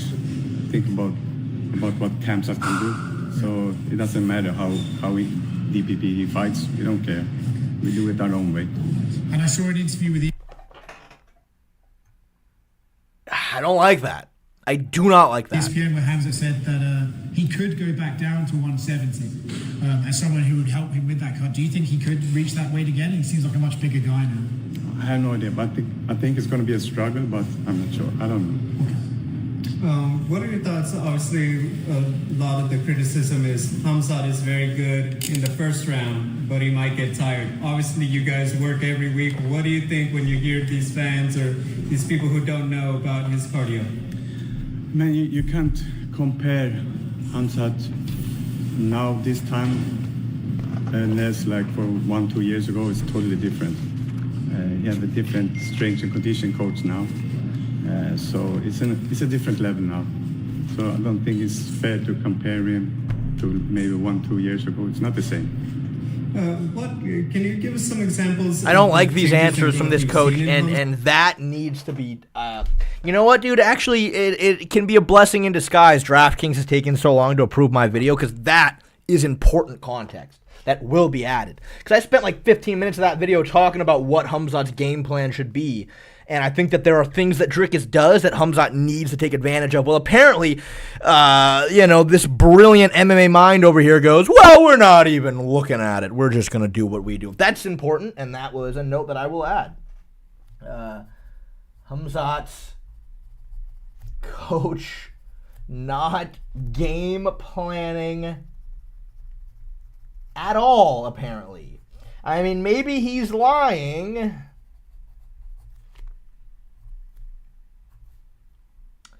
Yeah, that's important context, and that will be talked about in the video because that changes everything. That changes everything. Like you're not preparing for him at all. Like you're not looking at anything that he does because like I'm telling you, there are things that he does that you should take advantage of.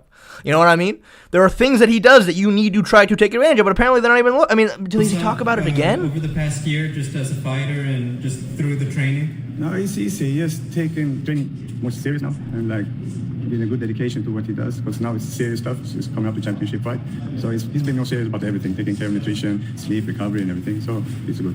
On a personal level, has it been difficult to shut out a lot of the noise? It's a big fight, first fight for the championship in UFC for him. Has it been harder to just stay focused on the hard work in the gym? No, there's no problem at all. He has focused on it, also on hitting, so it's been good. Can you just take us through what the evolution has been like to have him become a 5-round fighter, to go and hear the final bell if this goes 25 minutes? No, it's easy. We just develop training at more capacity, have higher volume, and just go from there. So it's not a problem. You go for 3 rounds before, now 5 rounds, so it's not different. As a coach, training here in Southern California, first time in this atmosphere, how has the change of scenery been for you guys? It's been perfect for us. I mean, we got set up by Bear here at Jackson's perfect. He divides with everything that we want, so we have no problem at all. The Jackson gym, it has like Arman Zarugian's here, a lot of UFC legends are here. There's a lot of peers here that are with you guys. How has that helped Khamzat with motivation? It's a good inspiration to have TJ and every of the guys here, so it's been perfect. Speaking of perfect, what do you think the perfect fight looks like for Khamzat? A big win in the first round, of course. First round smash? Yeah.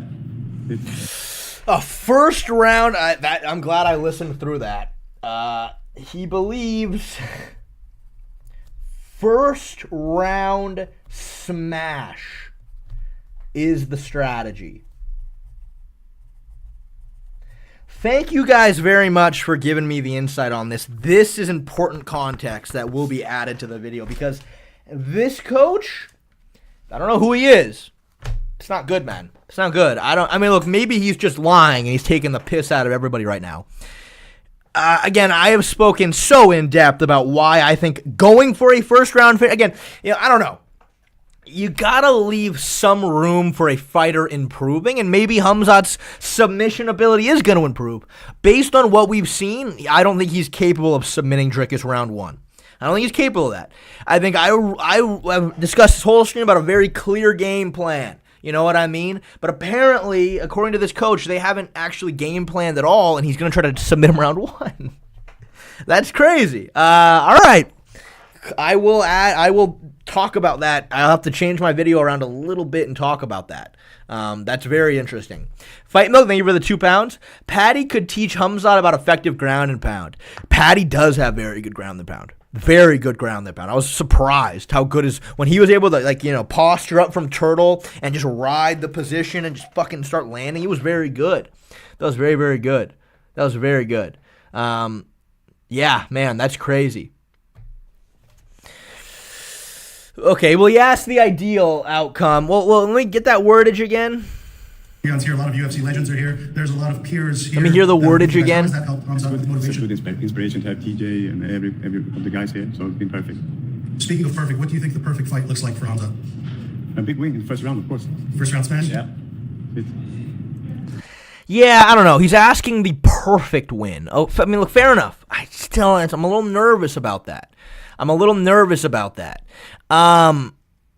He won't say the game plan, of course. I mean, I don't expect that. I don't expect him to say the game plan. But I expect him to say something along the lines of, like, you know, we're very aware of how we're going to use our strengths to take advantage of a lot of his tendencies, maybe, or something. You know what I mean? But he didn't say anything. He said the exact opposite. He said that they haven't game planned at all, and they're just going to do what Khamzat does, was his exact words. You know what I mean? I don't want to read too much into the perfect game plan, because I get it, right? What's the perfect game plan? First round finish, obviously. But I'm nervous when he says, you know, how are you game planning? He said, we're not. He said, we're not game planning. I'm like, okay, all right. I mean, I will add that's some important context. Now listen to DDP's coach too. He said something dumb as well. Dude, you know what I want to do?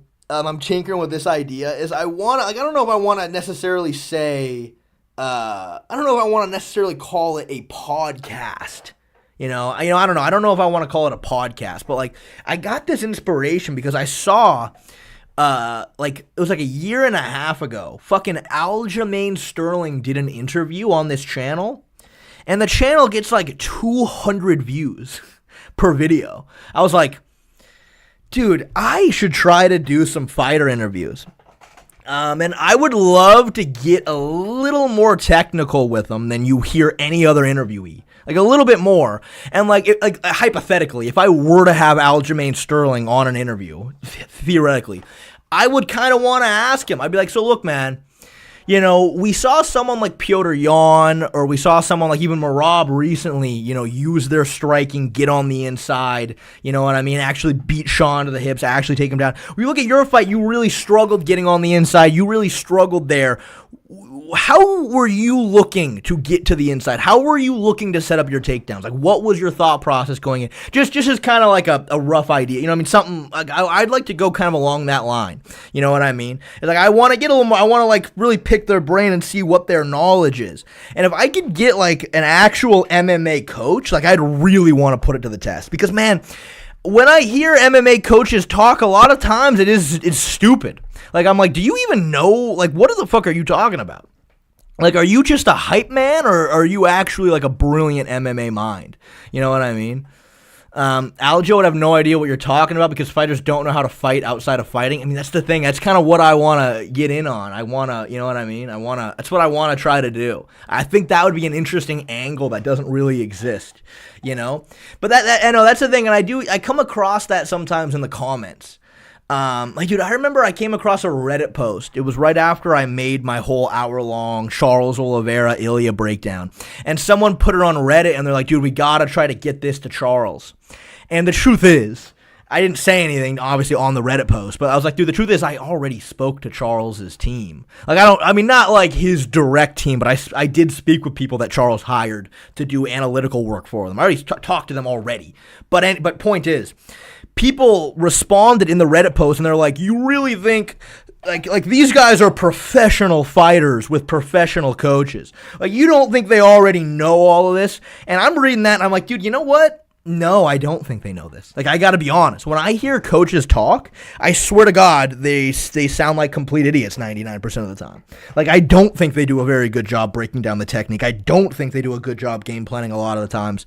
And I just kind of want to put that to the test. And I think I could get a lot of interesting fighter interviews. You know what I mean? I don't know. It's just an idea that I'm thinking of.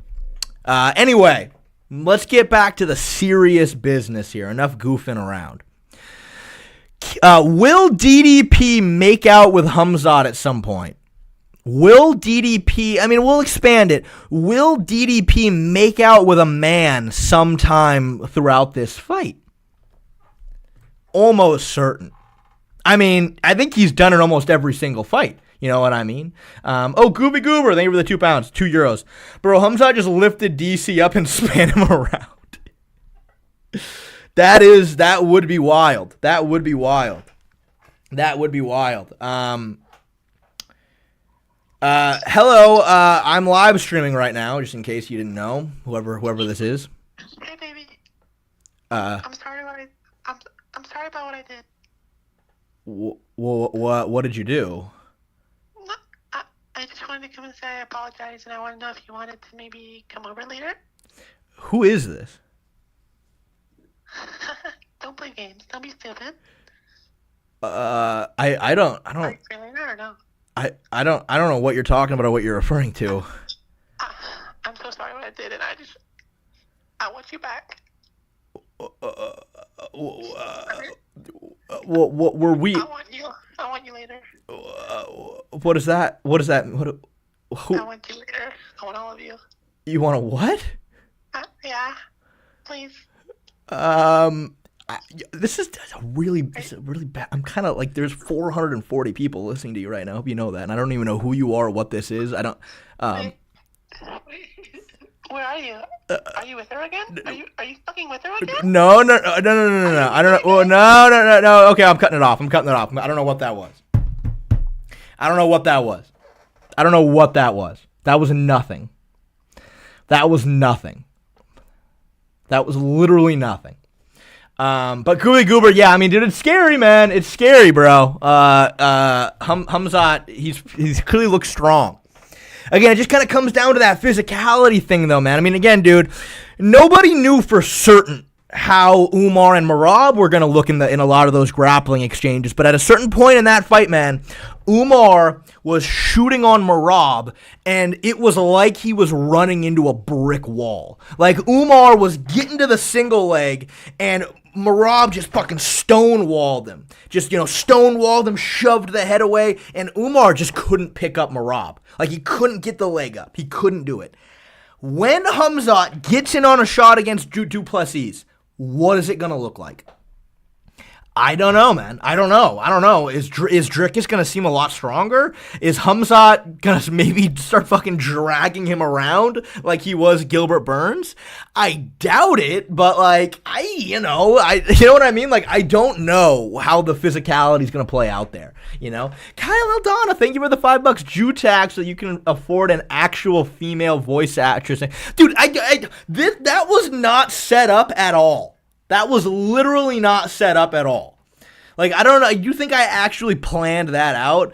Raul first call the femboy back. It wasn't a fem. That was a girl. That was legitimately a female. That was not a femboy, dude. I don't know what you're talking about. I don't even know who that was, dude. I don't even know who that was. Okay. Next. Dricus Du Plessis knocking out Khamzat Chimaev. Dricus Du Plessis landing a shot, there being a big pow, and he knocks him out.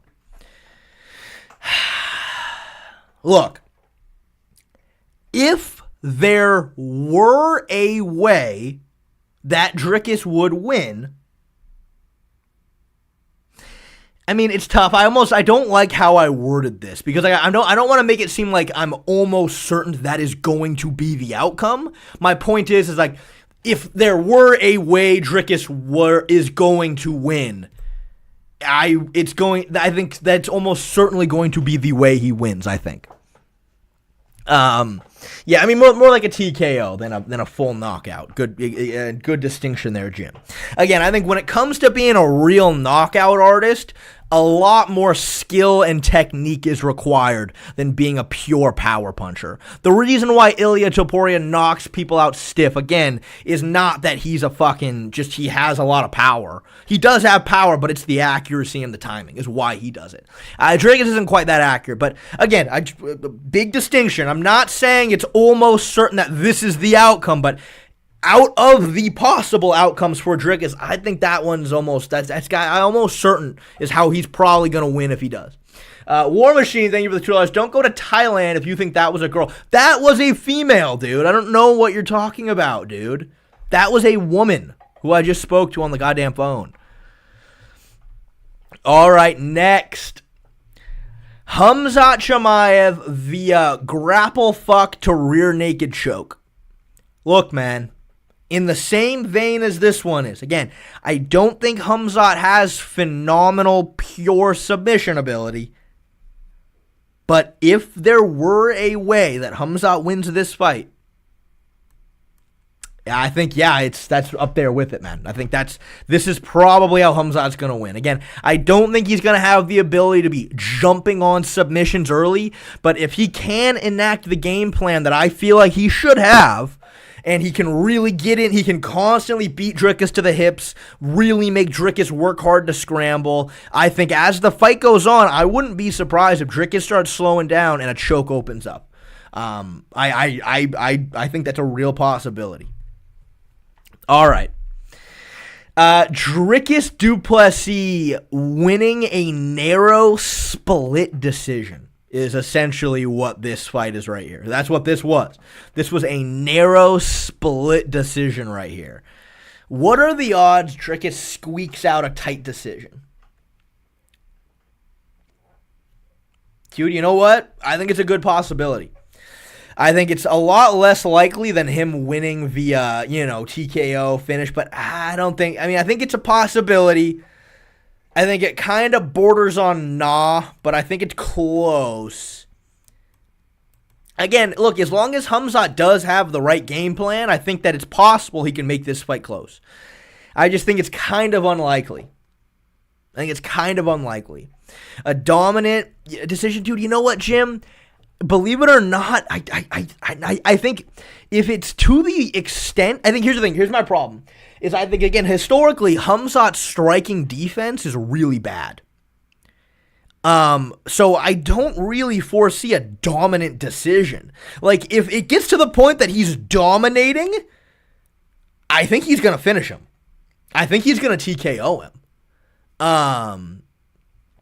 So look, they both had narrow decisions before. Like, look, when he fought Usman, who was a welterweight, or Gilbert Burns, that was a welterweight, those were narrow decisions. Those were close fights. I think if it ends up in that vein, I don't think it's going to be a close decision. I think Dricus is probably going to TKO him. You know what I mean? Look, I think it's possible. I don't even have that as an option. I would put it at the top of I think. I'd put it at the top of I think.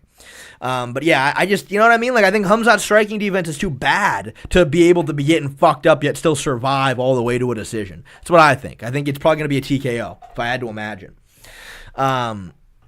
And exactly, and those were 3-rounders as well. Those were 3-rounders, you know what I mean? Give someone like Dricus, who's way bigger, way more powerful, really fast, and was like legitimately a good striker, give him an extra 2 rounds to work. I have a hard time seeing him winning a decision.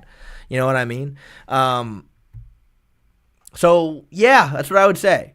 I think it's somehow more likely that if DDP were to win a decision, it's a closer one than it being a dominant one.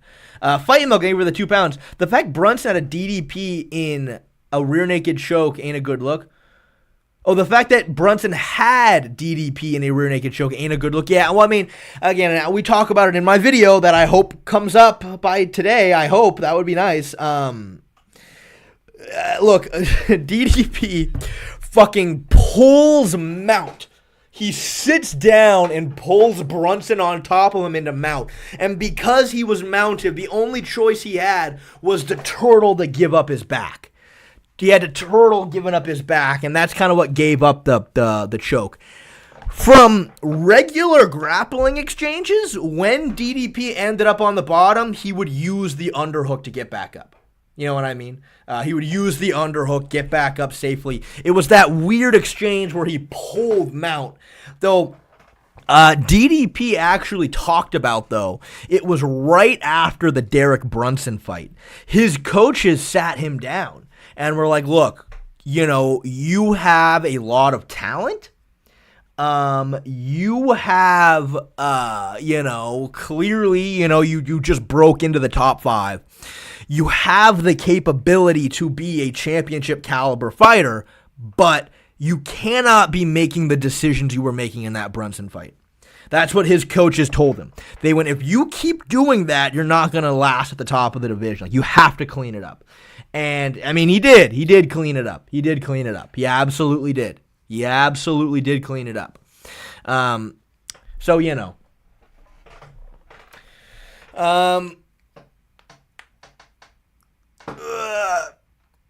seen a few people have some opinions in here. LOL, Khamzat stand-up is terrible, martial artist.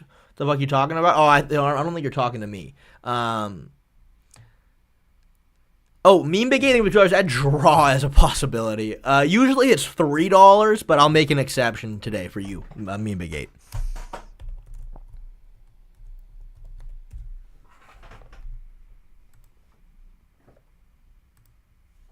Here we go.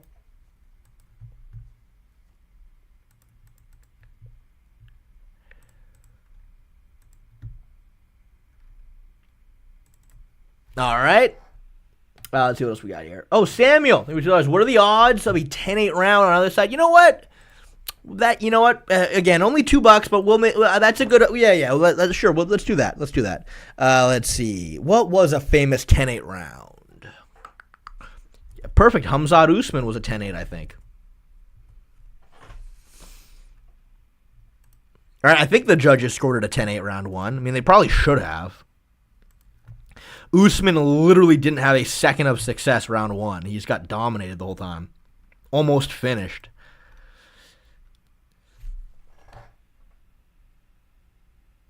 All right, let's see. Okay, but next, though, Dricus shooting a takedown on Khamzat. Dude, you know what? I'm almost certain that's going to happen at some point. Again, I really do not recommend that he goes out there and shoots right off the bat, because I think you're just giving a fresh Khamzat an opportunity to get to positions that he's going to really want to be against you. However, at some point in this fight, I am almost certain he's going to try. Shoot and be successful with it, or just shoot? That changes things. It's a great question there, Aaron. That's a great question. Good stipulation there. Yeah, Alex Khalil could have been a 10-8 for sure. If it wasn't, he can get finished.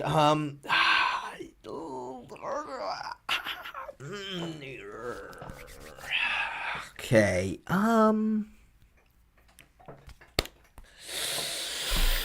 Okay, here's what I'll say. I think it's almost certain that he's going to shoot a takedown at some point, and I think that it's a good possibility that he finishes the takedown. I'm just going to leave it up here, but I think it's a good possibility he finishes it, because I foresee him kind of shooting later in the rounds. I see him shooting a shot as the fight's going on.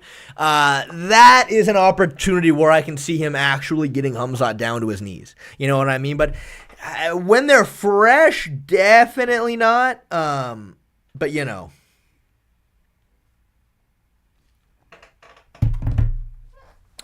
All right, next. Yeah, so it being a draw.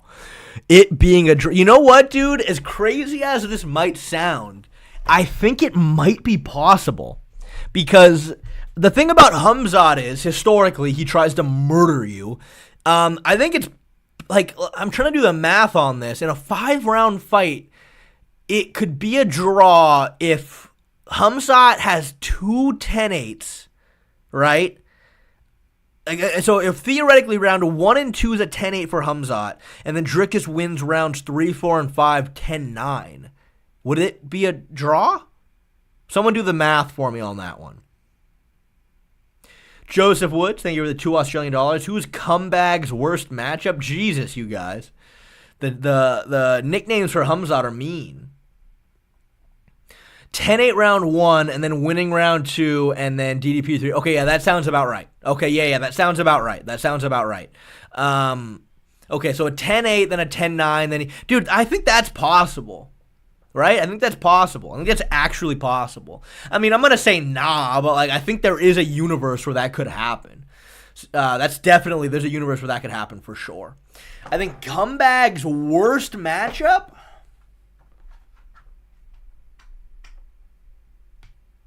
I think he would really struggle with Tom Aspinall.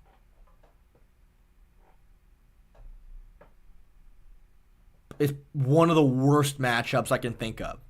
I think if I had to just think of who is the worst, I think Tom Aspinall is a really difficult fight for Khamzat. In fact, I don't see... that was nothing. Don't look at that. That's a tough one. Paul Craig. At middleweight, I kind of think RDR as we stand right now, but I don't really know. Like I look again after this fight. Ask me that question again, and I feel like I'll be able to outline it really well. But I don't know, man. The unknowns, too many of them. I just don't know, man. But maybe RDR as we stand right this second. In my head, I think it's a tough fight with what he does. You know what I mean, and how good he is on the ground. Okay, so yeah, the odds of a 10-8 round happening in this fight, I mean, I'll tell you what, man, higher possibility than Khamzat getting sick and then pulling out, man. That's what I'd say. I think there's a much higher chance of that than anything else. That's what I'd say. For sure. I mean, just the way Khamzat fights, the way he approaches his fights, that's a tough one. You know what I mean? Yeah, Yuri's a tough. I mean, dude, the thing is, like, you look at Khamzat, like, let me pull up this photo. Like, a lot of people talk about how Khamzat might become a 3-weight world champion, but like, you look at him next to Johnny Walker, dude. Like, Johnny Walker looks fucking like, dude. Like to say that it's so tiny. Like, dude, look at how big he looks compared to Khamzat. And, like, Khamzat's even a little bit closer to the camera, creating a good perspective for him. Like, he's a little closer. But, like, he doesn't look anywhere near the same size as Johnny Walker. Like, Khamzat looks like he'd be tiny. Though this was a while ago. I think during this time, he was still fighting at welterweight. But still, it kind of just becomes a frame issue. Like, even if he is a little thicker, it's a frame issue more than anything else. You know? So, I mean, like, I don't know. It's hard. But, like, I think most light heavyweight, but Johnny Walker's a big light heavyweight too, though. Johnny Walker's a big light heavyweight. I mean, I guess it's possible.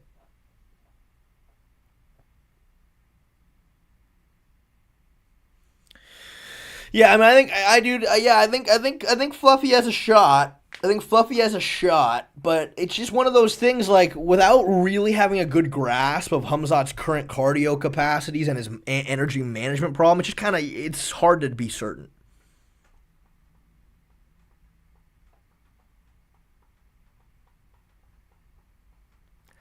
Yeah, I mean, Aaron, we already talked about it, but I saved the two different things.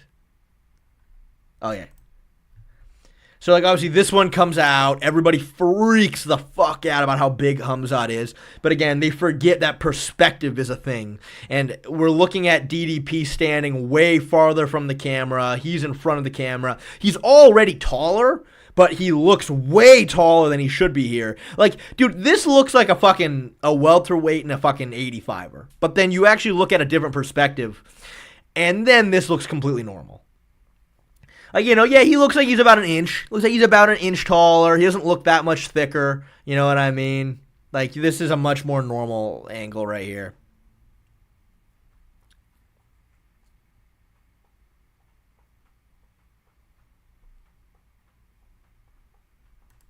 But yeah.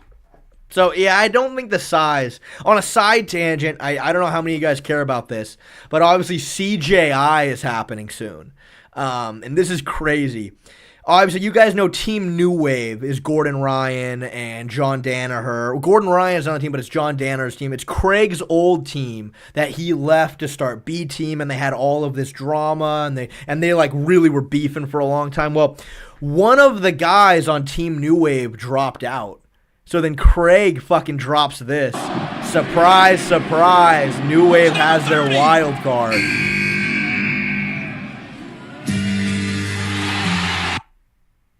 The music's gonna... I bet this whole stream just got copyrighted for that 2 seconds.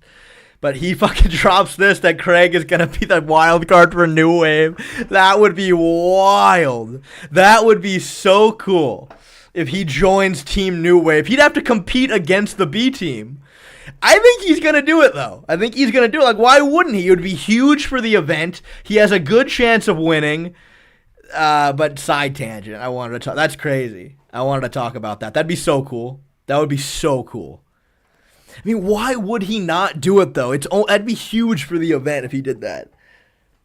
I think it's J-Rod, actually. That would be interesting, too. That would be actually very interesting, too.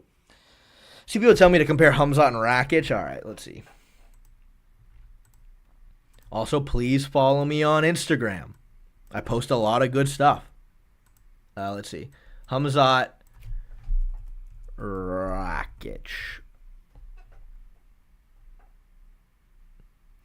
Yeah, this is just how, like, perspectives work. I mean, like, obviously Rakic looks definitely a weight class bigger. Like, just look at how fucking thick he looks compared to Khamzat. Like, height-wise, there's not that big of a difference, but he's way, way, way thicker.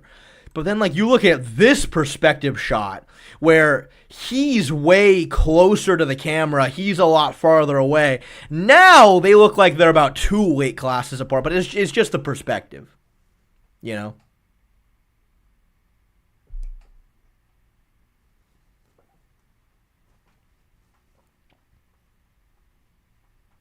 But yeah, so it's interesting. JDM mauls Khamzat. Dude, that's interesting. Interesting. I don't know. But yeah, I mean, that's the tier list for today, boys. Craig said we weren't going to do a team by gym because we don't want people building super teams, and him and Danaher proceed to build a super team. Yeah, I mean, you know. But I mean, you know, look. B-Team putting fucking... B-Team adding... what's his name? Their wild card. What's his name? Victor Hugo is kind of unfair. You know what I mean? Victor Hugo may be the best heavyweight in the world. You know what I mean? I mean, at least he's a very bad matchup for Nicky Rod because he's way bigger and a very good guard player. Oh, Keith Peterson, thank you for the $2. Watched Ty Miller. He's like welterweight Poirier with less power. I mean, I can't really watch him on stream, though, is the problem. I'm going to get copyrighted, I think. Breakdown Pico versus Murphy. Yeah, I'm going to do a whole full card breakdown for members only. I'm going to drop a members only video breaking down the full card breakdown. Again, a lot more members only videos are coming. I don't know, live streaming every single day is just feeling a little stale for me these days. And I eventually give it some time and I want to get back to it. But like, I don't know, like I was just going through like tier list ideas and I was like, I've ran these goddamn tier lists dry. Like, obviously, I can do a new strikers tier list and wrestlers tier list, but, like, those only work after a good amount of time has passed. So I've just been wanting to do other things. And so, I'm never going to stop. Obviously, I will always continue to live stream, but, like, maybe not every day. I want to do more members-only videos. Just, something new. The debates were fun. Yeah, we can do that again at some point. Please do a quick recap, a summary for the tier list. Look, Himishin Awatani, dude, you really want me to go... I already talked about every single one in depth. If you want me to now go through every single one and summarize it quickly, it's going to be like at least $5.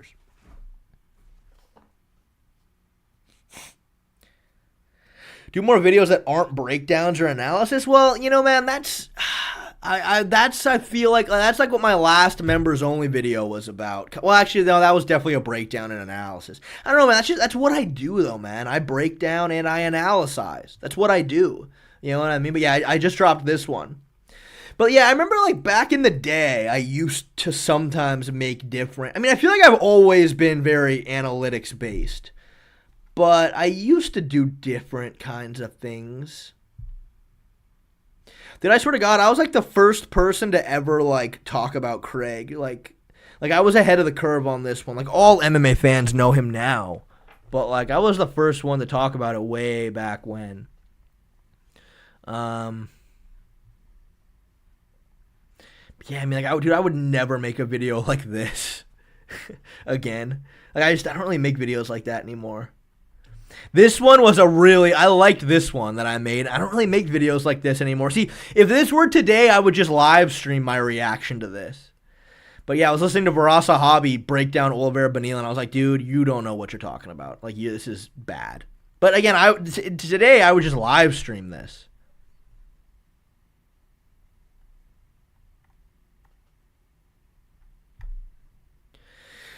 Boy, talk about a title and thumbnail that's aged like milk. Jesus.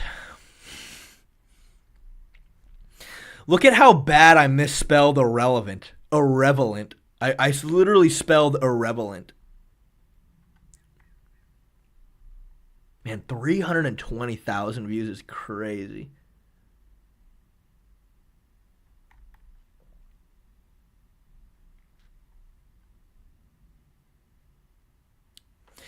Dude, yeah, you know, Sanad Dugard or whatever, Sanad Duad about that DC video, I've been thinking to myself, this is going to be quite this is going to be a lot. Like, this is going to be quite an undertaking. But I want to make, like, a beige frequency style video where, like, I hunker down and I want to watch in full every fucking pay-per-view that's, you know, been out over the past couple of years. Like, it's a big undertaking, but, like, I'm talking, like, an hour-long, like, fucking expose on fucking Daniel Cormier. You know what I mean? Do more training content, dude. You just gotta follow me on Instagram, man. You just gotta follow me on Instagram. I post so much training content, man. Yeah, you know, Beige Frequency, I like his stuff. He made a really good, like, as an example. Why isn't this shit loading? Yeah, you gotta follow me on Instagram. I post a lot of training shit. But, let me see, like, Beige Frequency. Yeah, like, he does it on John Jones. He's done it on Brendan Shaw. He makes good videos. But, like, dude, just drop, like, a fucking hour. Yeah, like, well, this one is, like, an edited version. But, you know, like, a full fucking deep dive. Like, I think that would be good. Like, because, like, my last Daniel Cormier videos, like, obviously I got, like, 4 to 5, like, good, solid examples of, like, him just being a dumbass that doesn't care and doesn't try at his job at all. But, like, I would like to really do a deep dive. And just fucking, you know. Yeah, like, watch his podcast and, like, really get down to the nitty-gritty, like a full fucking exposed video. It's hard, though. It's going to be a lot. Yeah, I'll be live for 319. I'm sure Jackson and Armin will want to come over. I'm sure they'll want to.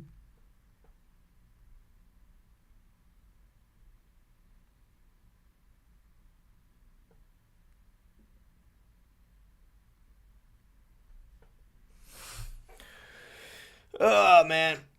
Can't you leave DC alone? Nope, not until we see some changes in his behavior, man. Not until we see some changes to his behavior. Yeah, most dangerous first-round fighters tier list is something we can do. That's a good idea. Music playlist. Thank you for the $2 My favorite Pano is Big Wet Butts 2 Gooners. Well, I will take that. I will definitely. I will take to heart that recommendation. Who are you betting on for the DDP fight? Yeah, you know, Dylan Rosa. I don't know. I don't know. I think there's value in Dricus being an underdog. But it's a very scary fight to like put a whole parlay on. You know what I mean? I did make a full prediction. The full prediction's done. I'm just waiting on DraftKings to say, yep. They normally don't take this long, man.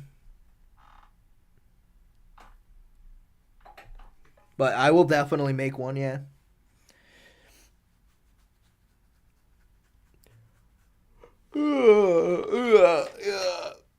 Yeah, I wouldn't, like, I think there's value in betting on DDP on his own, or maybe, like, one other fight, but I wouldn't do, like, a 4, 5, 6 fight parlay with DDP winning on it. It's just so risky. I'll add some new stuff. I will add some new stuff, Jim. It's just, because it's not going to take me that long, you know what I mean? I'll just record, like, an extra minute, shove it in somewhere, you know?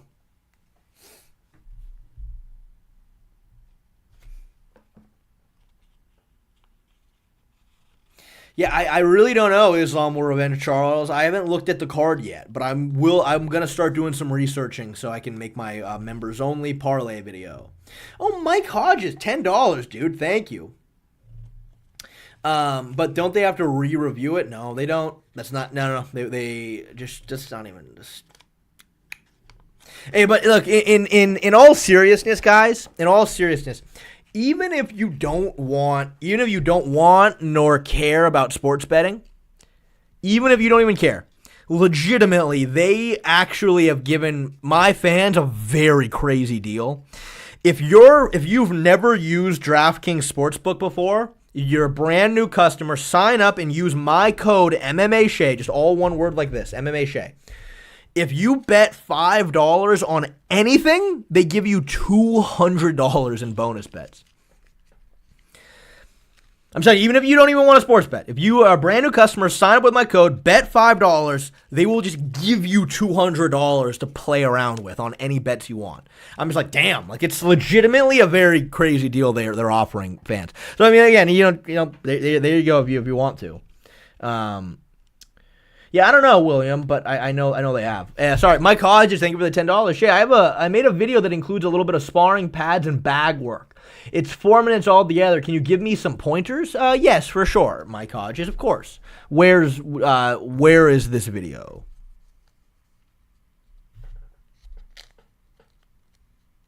That's how they hook you? Well, I mean, that's how any vice hooks you, you know what I mean? That's how any vice hooks you. That's why you got to be responsible, you know what I mean? You could drink a little bit of alcohol. I wouldn't recommend fucking blacking out. I think it's fun to put little fun parlays together for 10. I would always do $20 is what I used to. I'd make a crazy in-depth parlay for $20 and have a chance to win a tremendous amount of money is what I used to do. Gambling responsibly. I think it's kind of fun to do that. You know what I mean? You're not using it responsibly. You know what I mean? That's the whole point, Yeah, crack dealer smoking you up for the first time. Well, smoking crack is I think it's a little farther along than.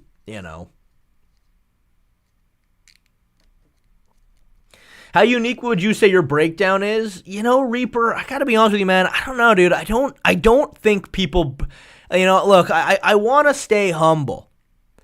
I don't think anybody breaks things down like I do.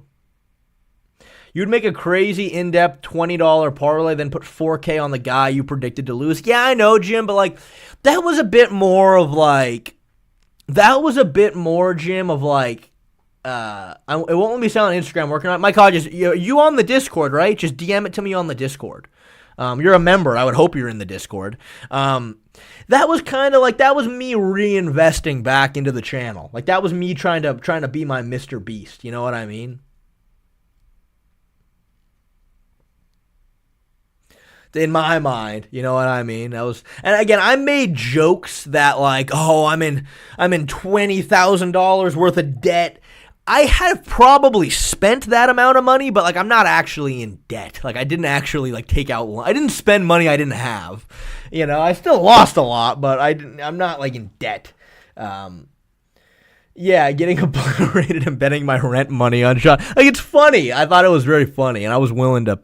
I don't know, man. I just don't really care about you lied. I mean, it was all for the meme. Sure, I lied, Meme Big 8. But to me, it was all the meme. It was all for the memes. Your breakdown game and stuff, the best on YouTube. Jack Slack breaks down techniques the best. Yeah, I look, I want to be humble, but I don't think anybody breaks down like I break down. And dude, it's kind of tedious, man. I got to go through and collect every individual frame because I'm not allowed to show any footage. If I show any footage, I'm going to get copyright claimed. So I have to in each individual frame to explain what I'm talking about. I hear very smart people who know about fighting do breakdowns at times. But then, they never, take the time to really show off what they're talking about. You know what I mean? The way I do it could be tedious. But I don't think people break down like I break down. I think I'm the best at it. Wappy_15, thank you for joining the fan club. I feel like you've already been a member at one point. So, if you're not in the Discord already, then there you go. Oh, Havoc95, thank you for the £5.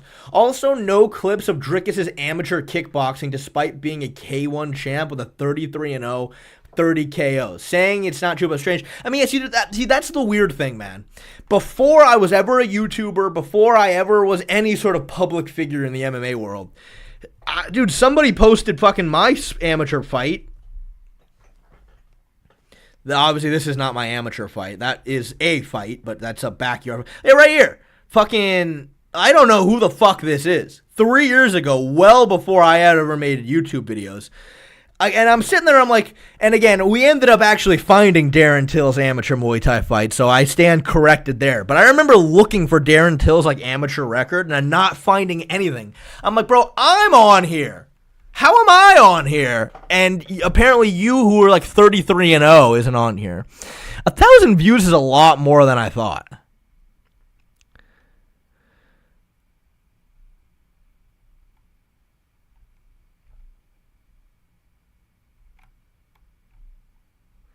There's not a whole lot of new comments, though. I've clearly already all liked these ones.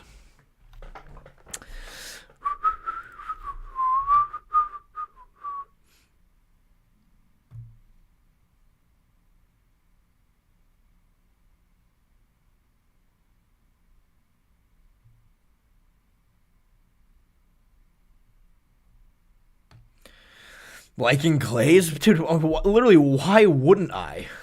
I mean, come on. That seems a little backwards. Did I miss any donos? I don't think I did. Mike Hodges, yeah, you're on the Discord? You sent it to me? Couldn't send, so I'm posting it to my YouTube. All right, there you go. There you go. What's your amateur record? I was 1-1 as an amateur Muay Thai fighter. I always have to specify, though, my very first fight was against this guy. I lost a split decision to this guy, it was such a razor close fight. His name was Milshawn Lathan. Not loading. The guy I lost to in a split decision is the current amateur champion of California. Like, he was a big athletic black guy. Me and him had this razor close split decision fight. So, you know, my official record was 1-1, but no, I got music playlists, Dono. I saw what his favorite porno is. It's not loading, but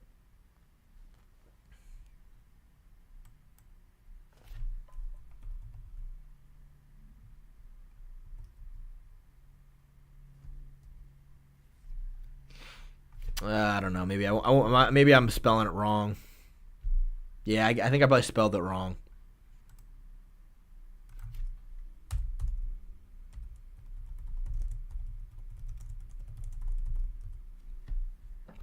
Yeah, this guy. This guy right here. Introducing first, fight out of the red corner. This is the guy that I lost to. Split decision. Fucking monster. Tell you, dude, me and this guy went to war, man. And to give him final instructions. And this is when he won the title. Kicks off and we have a knockdown. Oh, he already fucking knocked him down. And here we go for round one. It'll be interesting to see. Yeah, he's good. He's very good. Very good. Less than 5 seconds into this fight, Michael Sugarbomb Claybomb gets caught with a crush. It's funny enough, too, this was the referee for my fight as well. This guy, the same ref. He's on juice. I mean, I don't know, maybe. Yeah, he's damn, fucking cracks him. Telling you, I remember the ringside doctor right after my fight with him was like, dude, I hope you guys get a rematch again. That was amazing. Was he this good when you fought him? Definitely not, because it was both of our first fights. It was both of our very first fight ever. So, you know, I don't think either of us were as good as we are. I mean, I remember for my fight with him, and I've talked about it, and I've heard this a lot from people, you know, who's starting off fighting. Obviously, my game, I was a Taekwondo prodigy. You know what I mean? I was a Taekwondo prodigy, clearly. I couldn't feel my legs against him. I couldn't feel my legs. Like, I remember trying to throw a high kick early and being like, why can't I feel my legs? Like, my legs felt all floaty. Like, I just didn't feel them. I kind of just had to end up boxing with him because I just couldn't kick. It's just the nerves. It's, whatever you want to call it. But it was, this was my second fight. I felt so much better. Like, I really felt my legs underneath me. And, like, clearly you can tell via this sequence right here. Look at that fucking spinning back kick right there.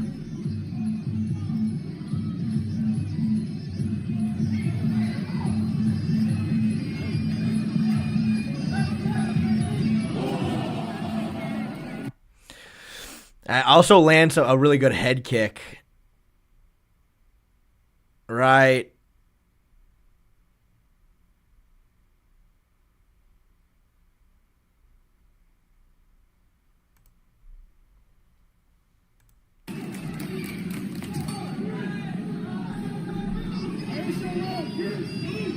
Let's see. Almost fucking need him in the face right there.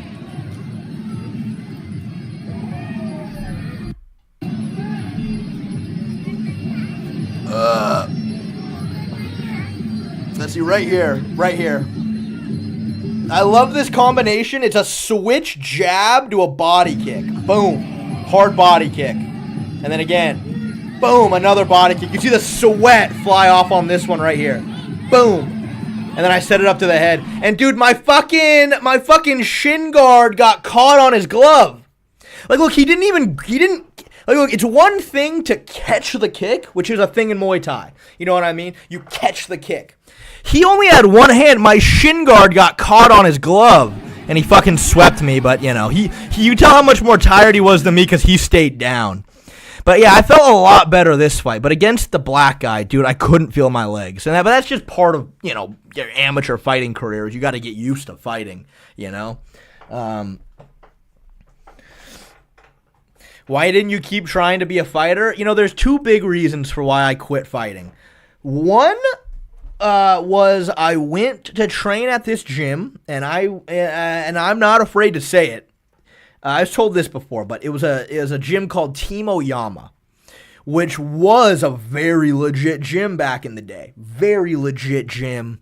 Rampage trained there, a bunch of other people. Carla Esparza trained there back in her heyday. It used to be a very legit gym. It's one of the few gyms in my area that's like really like all around. It is a proper MMA gym with fighters there. Fucking, they have wrestling, jiu-jitsu, they have striking, they got it all. Like, that's a hot spot right there. So I sign up there. I'm like, all right, here we go. Like, this is me, like, really, like, I'm officially all in. You know what I mean? Just after my last amateur fight. And, dude, I hated it there. The gym just sucked. The energy was terrible. The vibes were bad. The gym was way past its prime. A lot of professional fighters who were there had left. They had a couple of UFC fighters there, but dude, I remember there were a lot of like pros training there who I was like, damn, these guys' lives seem kind of terrible. You know what I mean? Like, they're driving these fucking beat up junk cars. They're probably making like $500 to show up and $500 to win, fighting in the fucking LFA. And you know what I mean? Like, it was just like kind of depressing. I was like, this is really sad. And again, same thing. The energy was just like the coaches there seemed like they hated their lives. Look, in hindsight, since then, when the bedtime fight was kind of getting off the ground, I went to this gym called Classic Fight Team, which is like a super, super legit fucking kickboxing gym. Giga Chikadze trains there. The Rotolos train there. They got a bunch of UFC fighters there. I went there to prepare for the bedtime fight. And dude, I remember I loved it. I was there for a few weeks. I loved it. It was amazing. Like, such great gym. Amazing gym. And I kind of realized in that moment, I was like, man, if I had came here instead of Team Oyama, I might not have been as willing to quit because this gym is so much better. But that was a big reason. Another reason was that, I don't know, man, I started getting kind of, I don't know. I don't know what it was, but like, I remember, and it's funny because I had watched this video like a million times before, but I was watching Joe Rogan tell Brendan Schaub that he needs to stop fighting because, he keeps getting knocked out and he's going to ruin his brain. dude, I don't know what it was, man, but for some reason, like I'd seen it a million times before, but it was around this Team Oyama time when I was already kind of like, man, this sucks. Like all these fighters' these fighters are so depressing. They're all broke. I remember listening to him tell Brendan Schaub, like, as a professional fighter, this job's a meat grinder. And you've already taken so much damage, and you've already, and you could easily be fucking brain dead at some point. For some reason, I'm looking at it, I was just like, you know what, man? I think I could probably make money doing something else. You know what I mean? Like, this is a lot of things all came together, but I was just like, fuck, dude. Yeah, I don't know, man. I'm starting to have some second doubts. I think something else too, my girlfriend and I at the time had just moved out together, or we wanted to move out together, and I kind of needed to move out because, again, my family was very poor, and there were a lot of people living in the house that I'm living in right now. Again, at this point, they've all left. But at the time, like fucking, I had my own room, thank God. Both of my sisters shared a room. My grandma had a room. My dad was sleeping on the couch. There was a lot of people in our little house. So I kind of needed to fucking start getting out of there and start, And so I started working full time, and it made it so hard to train consistently too. And I was just like, man, a lot of things came to me, but I think those were the main reasons for me. That I was like, I should try to do something else. And I did start making YouTube videos, and it. Yeah, and another thing, Don Low, was too, another little thing was like, I remember knowing for an absolute fact that I could get to the UFC. Like, I knew it. I knew I could get to the UFC. Like, even before I was good. Like, I legitimately was very good in my heyday. I was very good. I was usually always one of the best guys in the gym. Always. But even before that, even when I had first started training, for some reason, I was just delusional enough that, like, I knew I could get to the UFC. But I was never quite delusional enough to think that I could become champion. For whatever reason, which I think you kind of have to be that delusional. But, yeah, like at the time, I was walking around like 165 pounds. So, and I was only like 20 years old. So I'm like, right now, I would have to cut to 45. Once I get a bit bigger and filled out, I'm probably going to have to cut to 55. And I'm looking at fucking Volkanovski as champ at 45. And I'm looking at fucking Khabib as the champion at 55. And I was like, yeah, I don't know if I could ever be that good.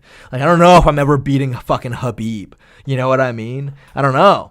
And you kind of have to be delusional. You have to be delusional. You have to believe in yourself like that. And I couldn't quite get there. And I think that was another thing that is why it clicked when I was listening to Joe Rogan talk Brendan Schaub out of fighting. Was he says to Brendan Schaub, he goes, look, I don't think you're good enough to become champion. And he's like, if you're not good enough to become champion, then what's the point? And it was in that moment where I was like, yeah, what's the point? You know what I mean? What's the point? I'm going to have to retire at 37 years old. If I don't become a champion, I'm not going to make enough money that I can retire. I'm going to need to now get another job after fighting. I'm risking brain trauma, and I now need another career on top of that. I was like, fuck. Like, maybe if you can become like a top 5 fighter, who is in the top 5 for years, you know what I mean? You're probably going to make enough money. But, like, if you end up, like, maybe cracking the top 15 at some point, but you're kind of in that middle area, I'm like, dude, you're not going to make enough money, and you're risking brain trauma. You know what I mean? You're not. You're going to have to get another job. I think that was a big reason as well. Islam Revenge Charles, I think you were the 50 Noke. Can you break down my last Muay Thai fight? Let's see how much 50 Noke is. Depending on how much 50 Noke is, we can make that happen. Let's see, 50 Noke, that's $4.90. I'll tell you what, it seems like these days we charge about $5. Or sorry, $10. I'm already waiting to break down Mike Hodges' fights. So another 5 Islam Revenge Charles, we can do that.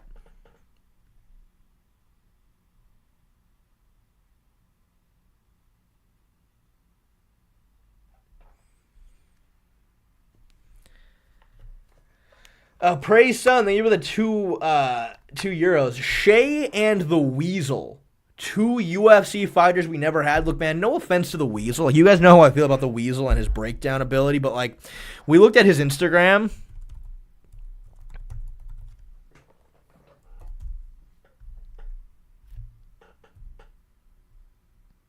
I think it's Weasel MMA.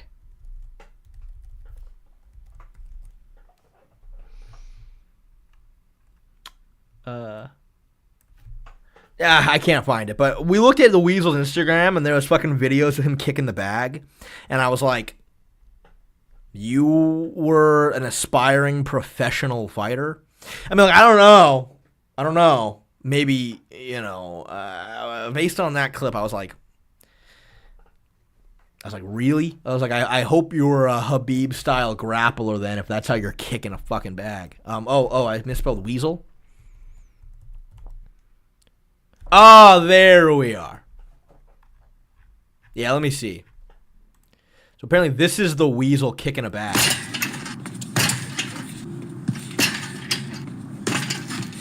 I mean, yeah, so, yeah, I mean, look, again, it's tough because, like, I don't expect everybody to be like a Taekwondo prodigy like I was. That back kick was awful, though. Really poor back kick.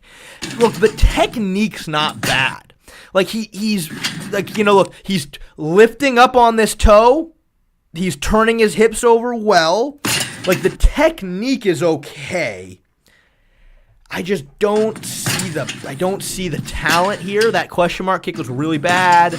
And this back kick is not how you want to throw back kicks. But, you know, again, I don't know. So apparently he got hurt. I don't know. I mean, he should put out some more clips then, and I can break it down better. But all I can do is react to this clip, and those are my thoughts on it. But, you know, again, I don't want to be too mean. He did apparently get injured. You know, I have so many old videos saved on my camera roll of me. I used to have a Bob punching bag, and I'm doing, like, all these crazy fucking spinning tornado kicks on it and shit. Like, I should try to see if I can find some of those. I used to be all I would do, man. I had a Bob punching bag, and I would just fucking I probably did like 3-4 hours of bag work on that thing every single day. Mike Hodges. All right, cool. Thank you for the choice. I posted it. Took a massive quality hit. Well, it takes some time for YouTube to process the SD. Mike Hodges, give me the what's your channel name?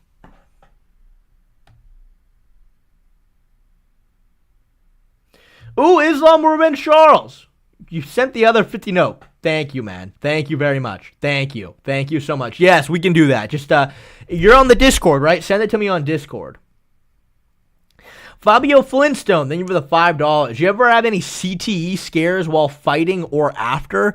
You know, I've never been knocked out. I've never been rocked. Never been knocked out, never been rocked. But when I was fighting Muay Thai, I had some very old school coaches who were all about sparring hard.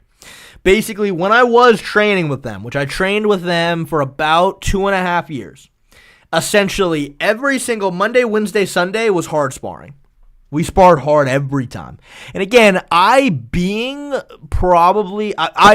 probably, I was the best fighter they had. Nobody was as good as I was there.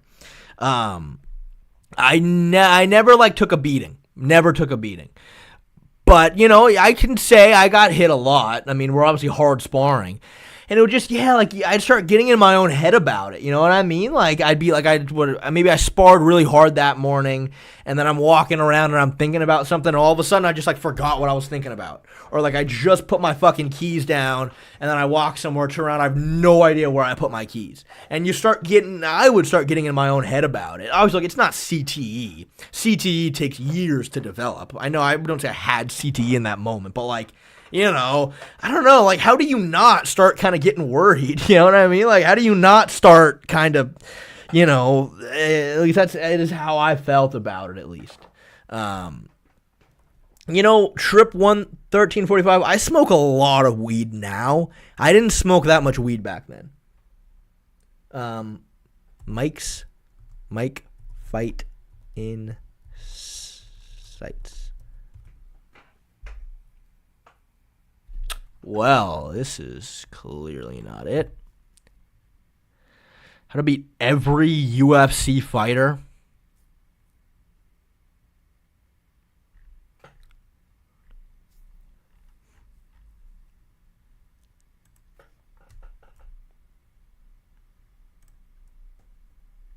God damn it. I hate how bad YouTube is at picking this shit. Oh, you're not in the Discord? While I look for this video, can somebody add Islam will revenge Charles to the Discord real quick? I'd appreciate it. I'd appreciate it. Let me see. Maybe I'm spelling this wrong.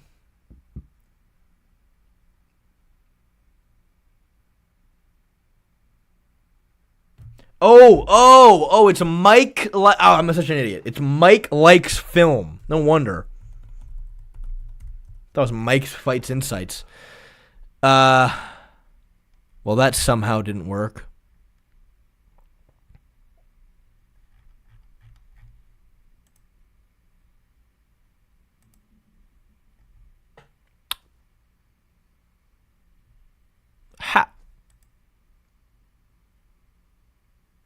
Oh, okay. Thank you. Yes, thanks. Mike Hodges, thank you. That was a really smart idea.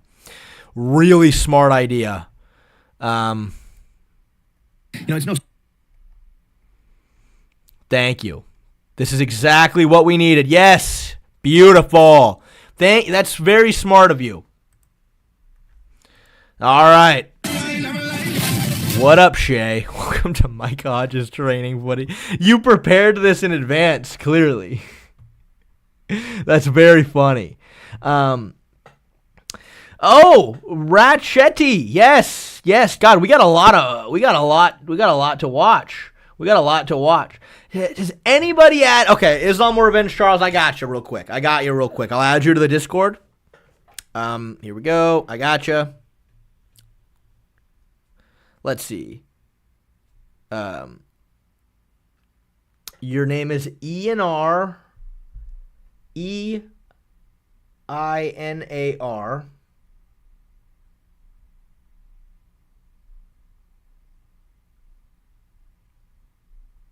204. Okay. I sent you a friend request, add me back, and then just send me the Discord footage. Yes, Richetti, we can do that, man. I can break down your girlfriend's fight. I would love that. Is she just like on YouTube? Like you can just look it up? That would make it easier. Let me see. Just real quick. I'll get it all queued up.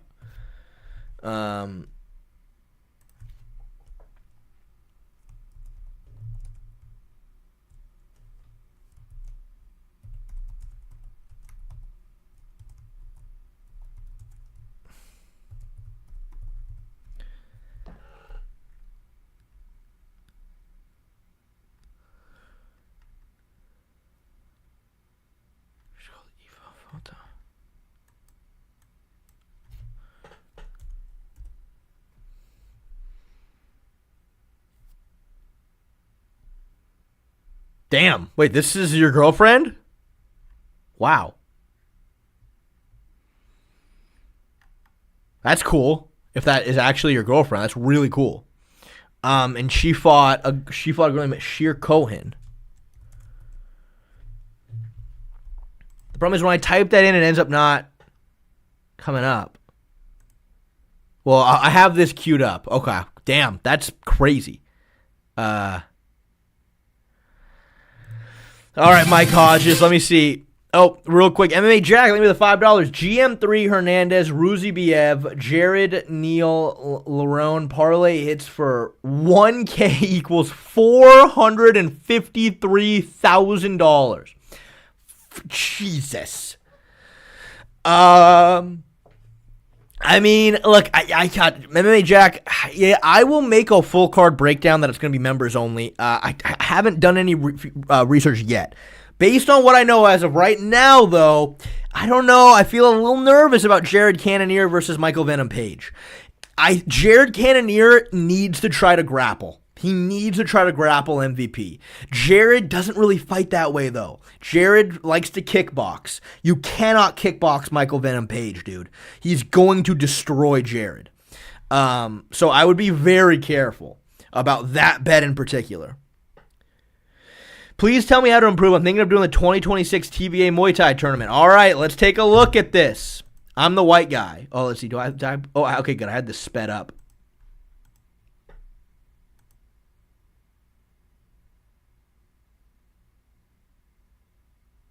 Nice right hand. Good kick. Obviously, you're going kind of light, but I like the technique.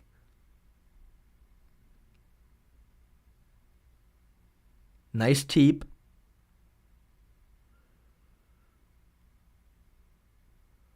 Fighting a fucking karate guy. I like the head kick there. Good jabs. The technique doesn't look bad. It looks like you have the technique down. So that was the very first time right there that I saw you put together the striking, or the feints and the striking. You lifted the knee as a feint and then came in with that right hand. That's what I like. And look, again, your technique looks good. That's what I would like to see more. I think that, like, when it comes to, like, beginners, not saying you're a beginner, but just in general, when it comes to someone who's, like, learning how to strike, there's a few, like, key little humps you got to get over.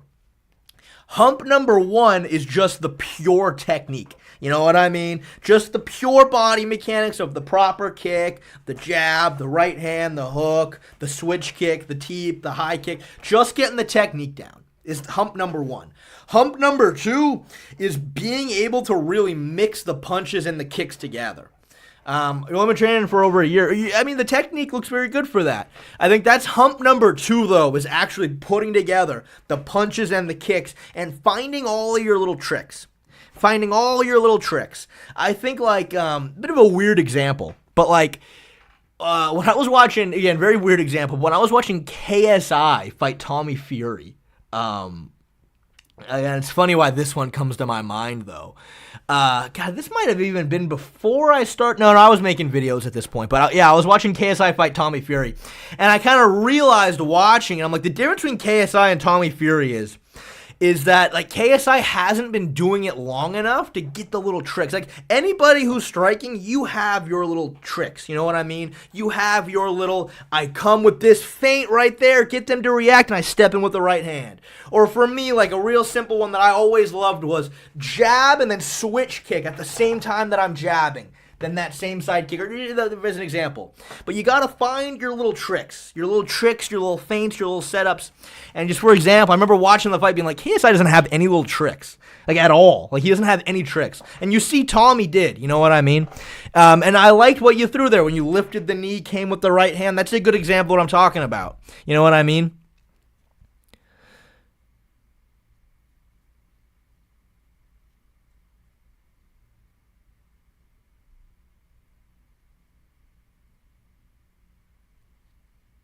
Nice inside leg kick.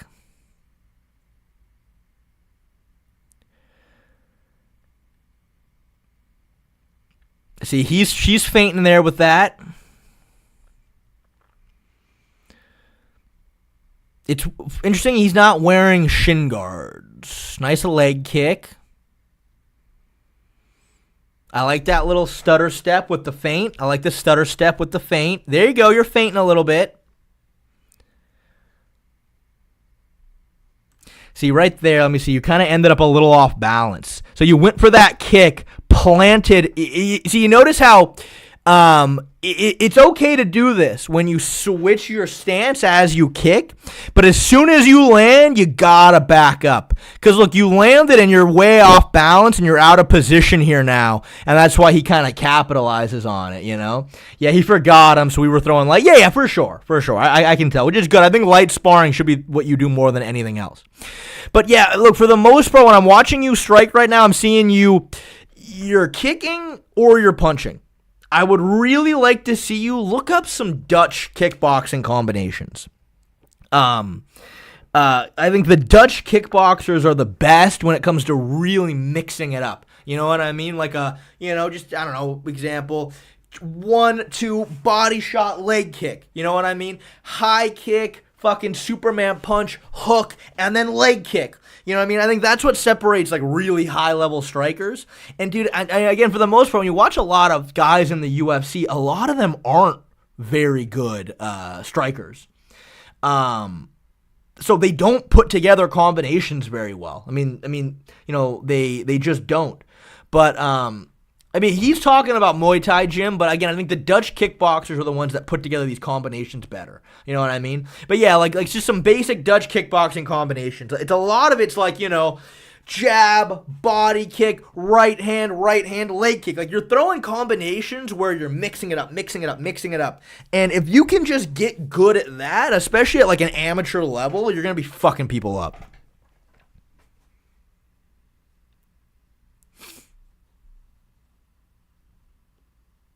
And a lot more body work would be good. You know what I mean? A lot more body work would be good, and getting good at fighting in the pocket.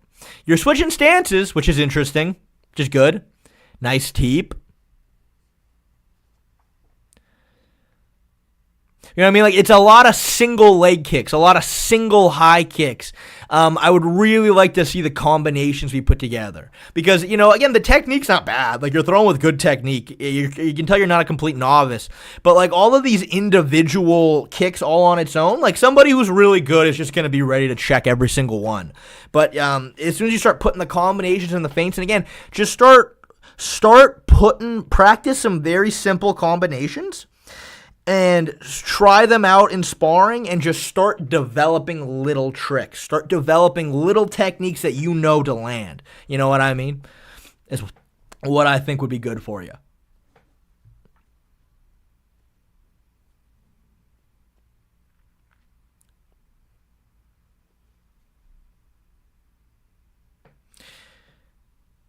See, yeah, you look very good on the pads. I love how you're punching all the way through on that right hand. That's what I'm talking about, because, you know, obviously you were going very, very light in that clip, but, like, I could tell by the mechanics that your technique's very good. Your technique is very, very good. But even here, right, like, you're doing, like, boxing combinations here. If you're going to be fighting amateur Muay Thai, really, it's punches to kicks, kicks to punches to kicks. Start upstairs, finish downstairs. Start downstairs, finish upstairs. Like, really try to put it together rather than, like, working on your pure boxing and then the pure, you know what I mean? Because, again, the technique's good, though. The technique's good.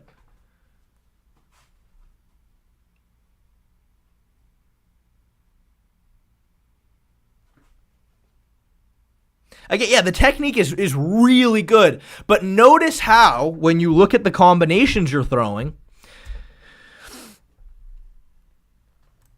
let's see.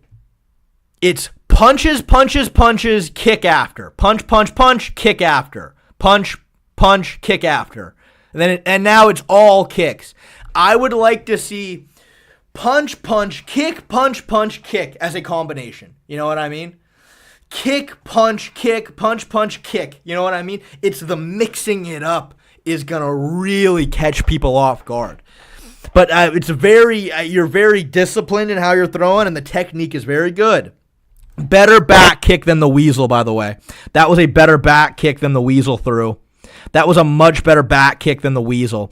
And the reason it was a better back kick, when you watch how the Weasel throws a back kick, his foot landed on the side of the bag. Like, his foot went around the bag. A back kick is meant to go straight. It's boom, straight. And you did that a lot better than the Weasel did. I did karate. You kind of throw kicks like a karate guy. But what I like about that is that you're still throwing these with like a basic Muay Thai technique, though. You know what I mean? You're lifted up on the toe. Your hips are fully turned over. Like, this is very good. You know, Super Gear, but I haven't seen enough film on the Weasel, but I'm pretty sure bedtime would fuck him up. I think with this kick, you don't turn it over quite the same. Yeah, you didn't turn this one over quite the same way, which is standard for karate. Karate, you don't throw kicks over the same way. Karate is more of like a snap and a foot kick. If you're throwing a high kick, you don't really need to turn it over. But with body kicks, I would recommend really turning them over.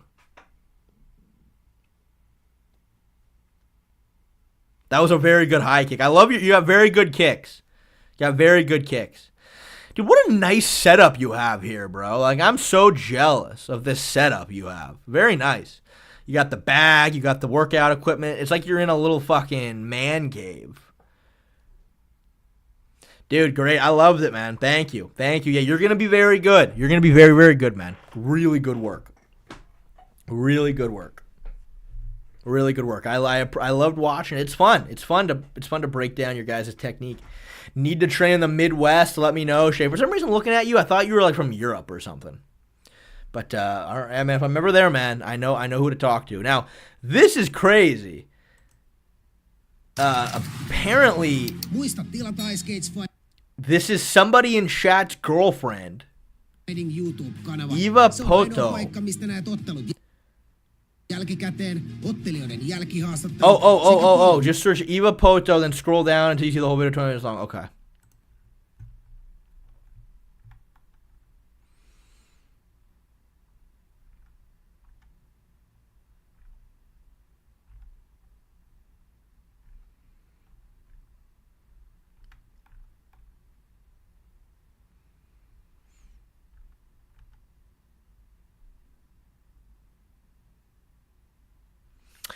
Look, on a quick side tangent, because I did not mean for this to even come up, but dude, who remember back during our conspiracy streams, I was trying to tell you guys that there's some shit going on, and that the aliens that are here, I don't think they're from other planets. I think they're from other dimensions, the same dimensions when you smoke DMT.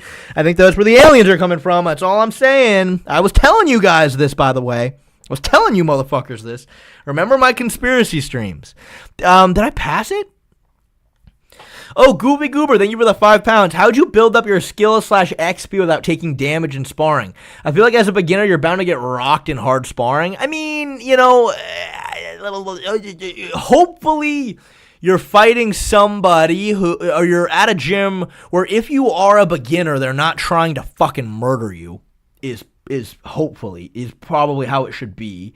You know what I mean? I think that you're not, you know, for the most part, if you're a brand new person building your skills, if you're getting rocked, you're at the wrong gym, bro. Like, and you know what I mean? Like, and I'm sure there are gyms like that, but I have a problem with that. I'm not a big, because again, like, it's fucking dangerous. I think it's this one, right? No. But yeah, I mean, you know, you got to really work on the technique, do a lot of drilling, and you should be kind of sparring light. You know what I mean? Oh, Keegan, thank you for the $10. Not my fight, but check out Kyle Baller versus Faria Baller. Striking is so crisp, especially in the later rounds. One of his fights I'm recommending recently. Hey, for $10, we can do that. I'm just trying to find this clip. I'm trying to find, maybe I got to scroll down even farther.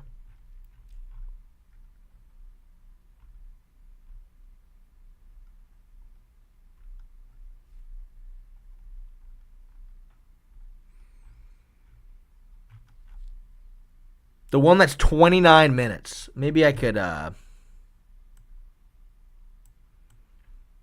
here we go.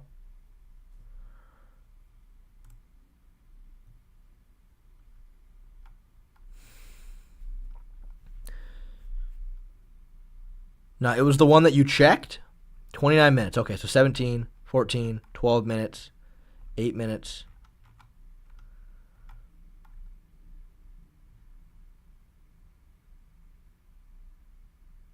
So this one right here.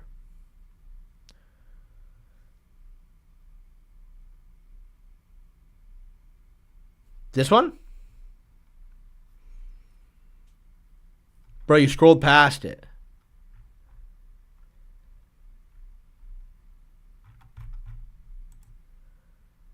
$29 minutes. Nope.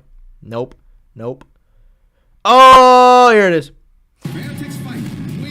Well, okay, I was looking at the Fairtex, Sheer Fairtex. I didn't know that was her name. Okay, sorry, I found it.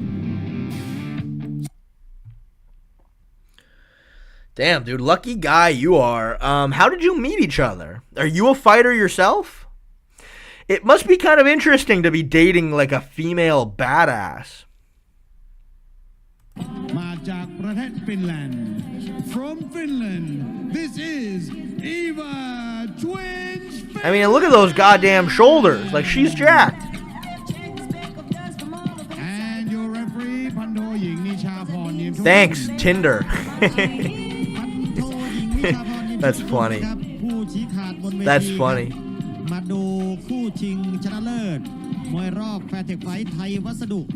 I do MMA and no-gi. Okay. Yeah, that's good. That's good. You guys ever fight? ฟินแลนด์ครับอีวาทวินฟินแลนด์ครับเจอกับทางด้านของสวยสังหารเผ็ดสวยดุจากอิสราเอลเซียแฟร์เทคมาแล้วครับยกที่1ครับเดี๋ยวดูครับใครจะคว้าแชมป์ครับแล้วก็แน่นอนครับคนที่เป็นแชมป์โอกาสที่จะได้ขึ้นไปชกในรายการวันลุมพินี Really? Oh, that's สู crazy. งแน่นอนครับ Look at that combination right there. Yeah, like that's you can tell she is a dignified professional fighter. You know how you can really tell someone's like a pro Thai fighter is that they just fucking can absorb leg kicks like a motherfucker. I mean, look at this. Look how many times she gets kicked in the leg right here. Look at that. Like 5 leg kicks. She doesn't give a fuck. That is a condition. I mean, it takes so long to condition your thighs for that. Look at those knees. Vicious knees. Good clinch. Ooh, she barely missed with that elbow over the top. ส่วนทางด้านเซียเนี่ยนวมน้ำเงินครับดูที่นวมแล้วกันครับมุมแดงมุมน้ำเงินเซียเผาต่อยหมัด Does she ever want to do MMA? ไม่ชัดครับเอาละครับคุณผู้ชมครับ5 ยกรู้ผลนะครับเนื่องจากเป็นคู่ชิงชนะเลิศครับแทงเข่าขวาครับเซียโอ้โหเนี่ยครับปล่อยของกันตั้งแต่ยกแรกครับ Where is this level of striking in women's MMA? Yeah, it's different for sure. Very different. ใครยุคใครแผ่วก่อนนี่ยกแรกนะครับแฟนมวยครับ Oh, that was a really nice knee to the body. Yeah, this is sick, and she's very good. She's very good. ออกอะไรดีฮะตีเข่าขวาครับกรรมการแยกออกมาครับมีความตั้งใจสูงทั้งคู่ครับเป็นเกียรติประวัติครับเพื่อได้ไปต่อในวันลุมพินีครับครับออกซ้ายแล้วก็เตะขาครับโอ้ยฮุกซ้ายดูครับพอออกอาวุธ Nice. Wait, no. This is Eva, right? No. This is her, right? I hope I haven't been rooting for the wrong person this whole time. This is her. This is Eva. Islam or Revenge Charles, you can try. You can try. You might have to split it up, though.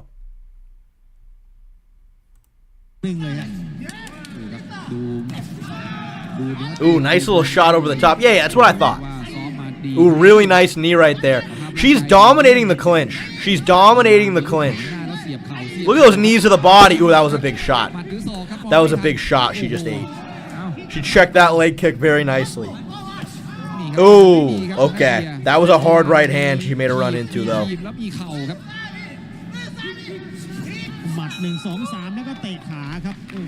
Boy, that is quite the fucking flurries. ชก2 นาทีครับ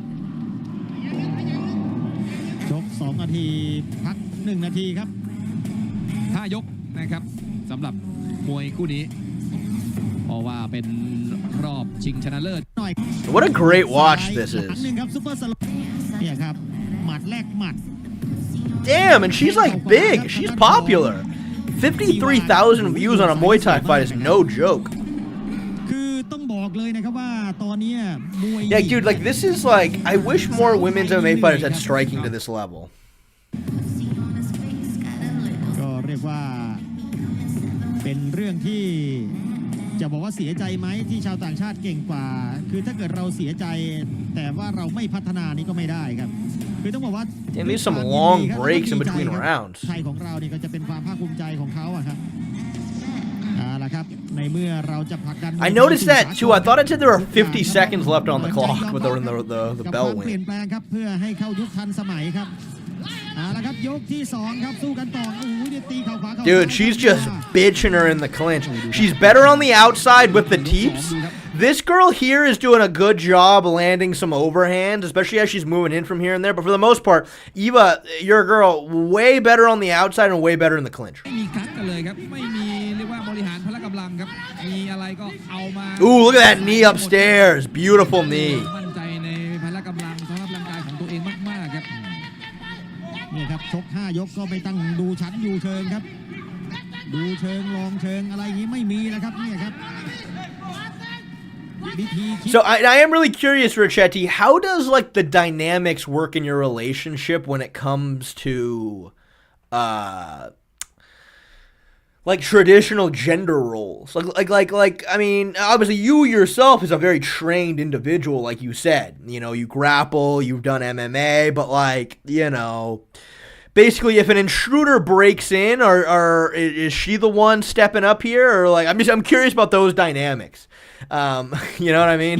วิธีชกนี่วางแผนมาจากค่ายแล้วครับตีเข่าขวาครับทางด้านของเซียอีวาตีไม่ได้กรรมการแยกมาถ้าเกิดเข่านี่ดูเป็นอีวานะครับที่แทงได้ชัดเจนกว่าครับแต่ว่าเซียนี่มีเตะขาต่อยหมัดครับดูฮะมีถีบนำด้วยครับอีวาแล้วต่อยหมัดตามต่อยหมัดคืนต่อยหมัด There's some good shots. Yeah, this girl's very good. This girl's very good as well. She's timing the overhand well. She is super sweet and lovely outside the ring. All right, fair enough. Fair enough. Dude, that's so cool. That's very cool. Ooh, nice combo right there. Good sweep. No, good sweep. He's little spoon. She's big spoon. สู้กันต่อครับไม่เผื่อเหลือเผื่อขาดครับครับต่อยกันเลยครับไม่มีกั๊กเดินเข้าหาครับอีวาหมัดซ้ายของเซียไม่โดนครับได้หมัด God, that's the one thing is she keeps kind of running into the overhand a little bit. ลูกขีบมาเสียบนี่ชัดเจนครับอีวา Ooh, that was a nice shot by her right there. Ooh, that was a nice shot by her right there too. This girl's very, very good. แล้วครับชุดนี้ดูว่าเซียต่อยแม่นครับแต่ว่าอีวาพยายาม The thing is too though, in MMA the striking can't be this frantic because then you're running the takedowns. เตะขวาคืนครับเซียหมัดขวาของเซียครับเตะขาอีวาทีขวาครับ 1-1. It's 1-1. It's 1-1 right now. I think it's 1-1. I love that strategy of shaking out the legs like that. ของอีวาเนี่ยครับหมัดขวานี่ถักและแต่ว่าเข่าของแกนี่โอ้โหแทงดีมากครับ Dude, her legs must hurt so bad after these fights. ยังไวครับไม่งั้นมันจะเกิดความได้เปรียบเสียเปรียบครับหมัดซ้ายหมัดขวา This one right here, Jim. This one. ตรงนี้นี่ครับขืนตัวครับไม่เอาเปรียบคู่ต่อสู้ครับเขามาขึ้นเข่าครับไม่โกงกันครับ Well, Joaquin Masaria, this right here is Richetti's girlfriend, by the way. This is Ricchetti in chat's girlfriend, that's so cool. God, the break in between rounds is so long. ต้องขอบพระคุณนะครับการหอบเหนื่อยครับก็ต้องขอบพระคุณนะครับ That's interesting. วัสดุครับในการตกแต่งบ้านทุกสิ่งทุกอย่างก็ไปได้ที่ไทยวัสดุ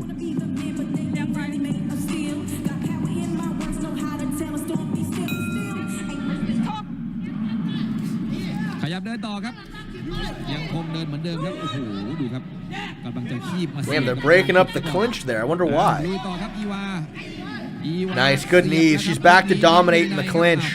Look how much stronger she is. She's bitching this girl around. ขวางเอาไว้ก่อนนะครับเพื่อมาสู้ที่วงนอกครับนี่ครับเตะ Ooh, Jay, I should do a weight bully tier list. That's actually a really good tier list. That's a really good tier list.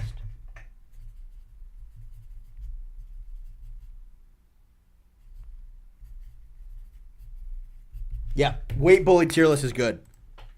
I wrote that down. ต่อยหมัดครับทางด้านของเซียครับเอาเจอดักศอกขวาครับ There you go. She caught it with a really nice elbow right there, I think. เซียครับเข่าซ้ายของอีวา ดุดันจริงๆครับก็ยังคงเน้นวงในครับอีวาครับแต่เซียก็ยกขาขึ้นมาตั้งกำแพงเอาไว้ครับป้องกันตัวได้ดี Ooh, just missed with that big overhand. เตะขา Ooh, she returned fire though. Oh, beautiful knee to the body. ซ้ายครับโอ้โหไม่ต้องหยุดกันเลยครับคู่นี้ Yeah, this is sick. This is really cool. เตะขาครับเซียอีวาเตะซ้ายไม่ถึง Oh, look at that teep right there. Beautiful teep. I'm talking about she's a lot better on the outside, and I think she's dominating the clinch for the most part. เซียจับกรรมการแยกออกมาก รรมการเตือนครับอีวาลุยต่อเซียเตะขาครับเน้นเตะขาครับเซียเตะอีวาเตะคืนงัดศอกครับ Ooh, look at that short elbow. It's nasty. สกูมาเสียบได้ไหมยังไม่ได้เสียบครับสร้างจังหวะยากเหมือนกันนะครับต้องคิดเร็วทำเร็วแหละครับอีวาเตะขาครับเสียครับเตะขาครับนี่ครับขาซ้ายขาขวาแล้วก็กอดเอาไว้ครับแยกมาสับมือชกต่อครับโอ้โหเอาเรี่ยวแรงที่ไหนมาครับเนี่ยครับไม่มี Ooh, that was a big overhand though. เสียครับหมัดขวาของเสียครับ Ooh, nice shot in return though. โอ้ฟิตมากครับ Look at that. I love those short elbows right there from the clinch. ไปลุยต่อครับดูอีวาครับระบบหายใจยังสบายๆครับเอาทีบน้ำเข้าไป I feel like the only thing she has is she keeps landing that overhand. She keeps landing the overhand as she's walking into it, but other than that, I feel like she's pretty much dominating the fight. Other than that one strike she's kind of running into. มากครับ ต้องจังหวะตีเข่าขวาของอีวาครับของนี่ยับประชิด God, for the pace to be this high, they kind of have to have these long breaks in between rounds, don't ตี they? แผ่วให้เห็นหรือเปล่าครับ สู้กันครับ Dude, they have like a 3-minute break, I swear to God. ผู้ชนะจะได้ไปชกในรายการวันลุมพินี โอ้โหดูครับเสียมีถีบนำแล้วต่อยหมัดตามครับเสียอีวาครับเสียก็บวกโต้ตลอด Oh, there we go. Now she's walking her down. Look at that. That was a good shot.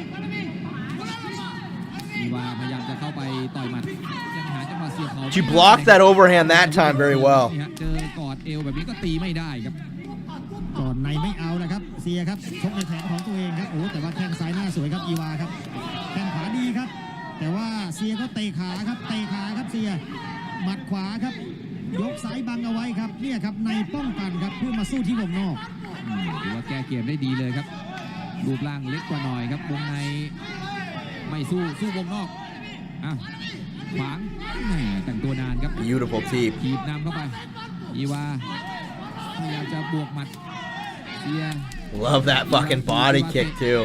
เสียต่อยหมัดครับ Andrew Jackson, we're the $5. How's DDP going to stop the takedown with all those kicks he throws and that high guard of his? Let me know, Shay. I'm getting worried for the girthster. I mean, dude, that's what we were talking about today, Andrew Jackson. And we talk about it more in my video that I'm going to hopefully come out soon. I hope. I think the thing that is going to help him, DDP, is the fact that for the most part, Khamzat, his takedowns are not very reactionary. He just kind of chooses moments where he's looking to grapple fuck. But he doesn't set up the takedown super a lot. You know what I mean? It's like Khamzat has two modes. It's either I am going to shoot right now and grapple fuck you, or we're striking. It's kind of how he has fought in the past. I do think with the right game plan, he should be able to get to DDP's hips a lot. He should. But we've never actually seen him fight like that before. So I think that is what's going to help. And I also think that DDP does a really good job of staying safe on the ground. And obviously the physicality is going to help him out a lot. But that's what I would say about that. It's a good question. This is where it gets like, this is where it's such a fucking grind. You're at round 4. I don't think you guys understand how insane of a pace this is. Both the pace they're having is insane. Like, this is like, fuck, and for 2-minute rounds, you know what I mean? Like, it kind of has to be. Like, it's just like, it's constant throwing. This pace is insane.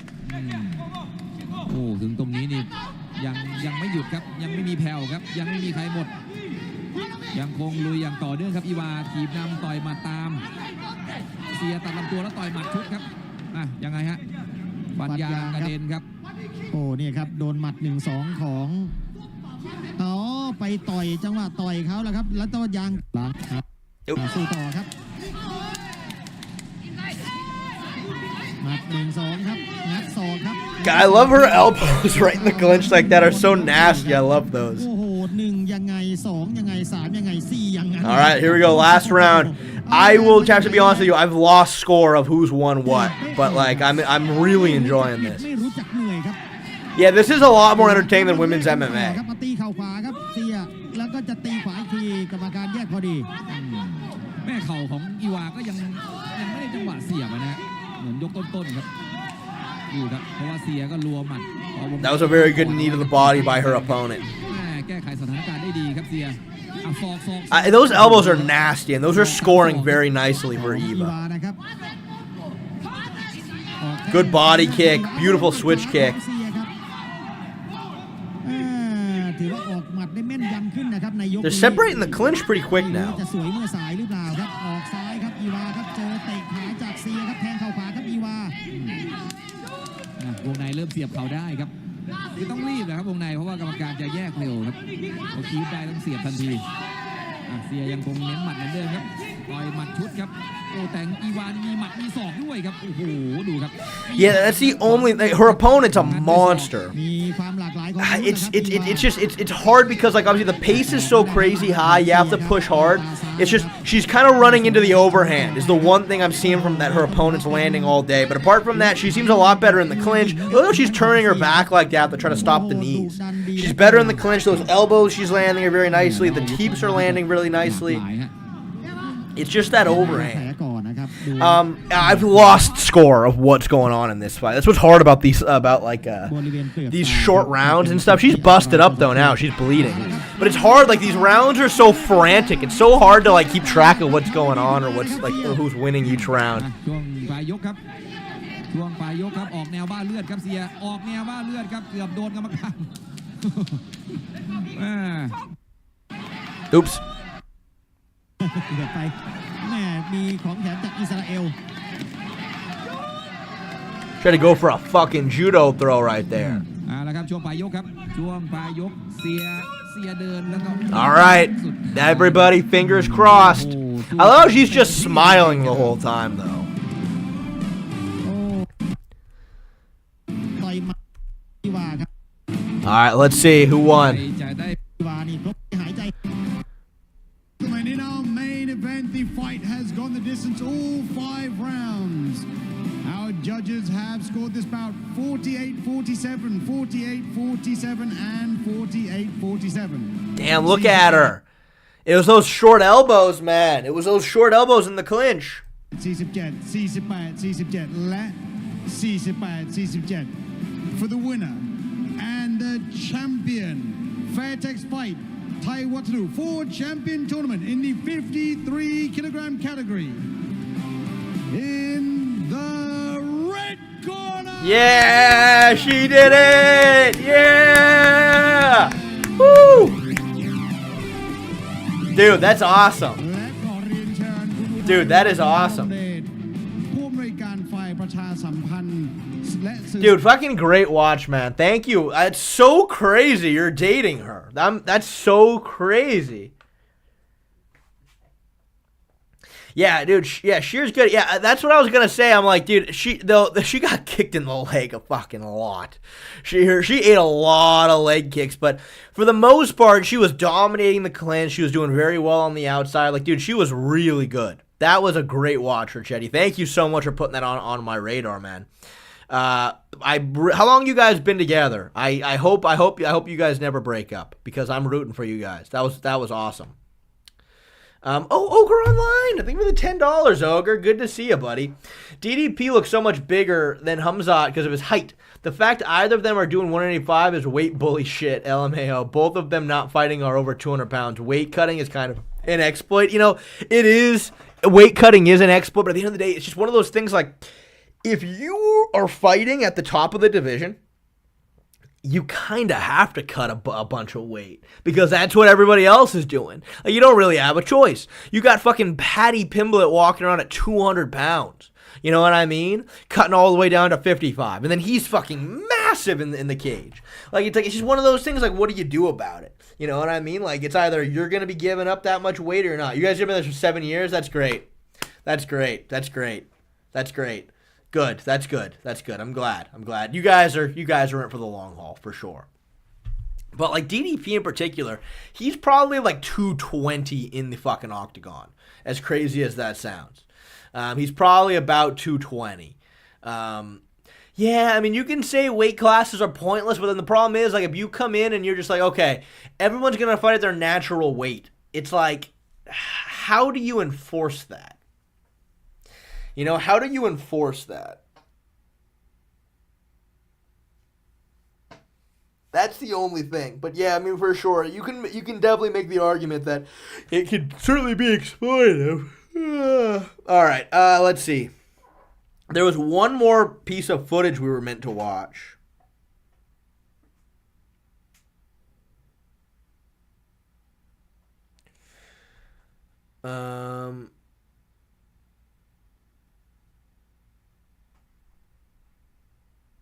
Oh, Conor McGregor posted some sparring footage. Sparring, I don't know who the fuck he's sparring, but he's fighting like a boxer. Damn, he's fucking hurting this guy. Let's see. Oh, okay. ENR, I'm accepting you. Can you send it on Instagram?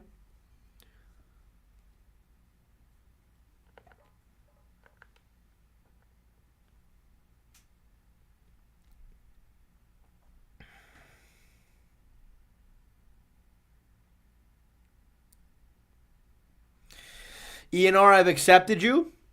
Let's see if it sends.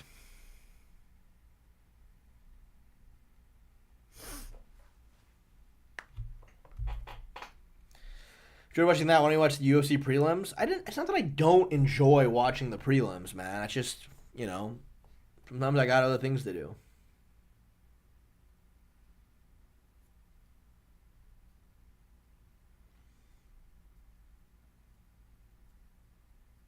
I know what you mean, Jim. Like, he was doing, he was just, shadow boxing, and he was just, the kind of shadow boxing he was doing is, you're trying to be controlled and proper technique. He was, 1, 2, hook, and then a high kick. And he was trying to be very, technical and, slow. That's what he was trying to do.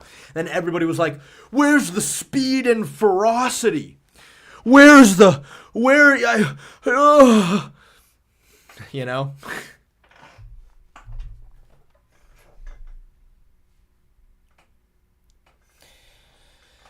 All right, let's take a look at this, ENR. Let's take a look. Oh, man. Oh God. No more sparring footage today. But I'll react to more sparring footage every stream we do if you guys want. But a wee bit seepy.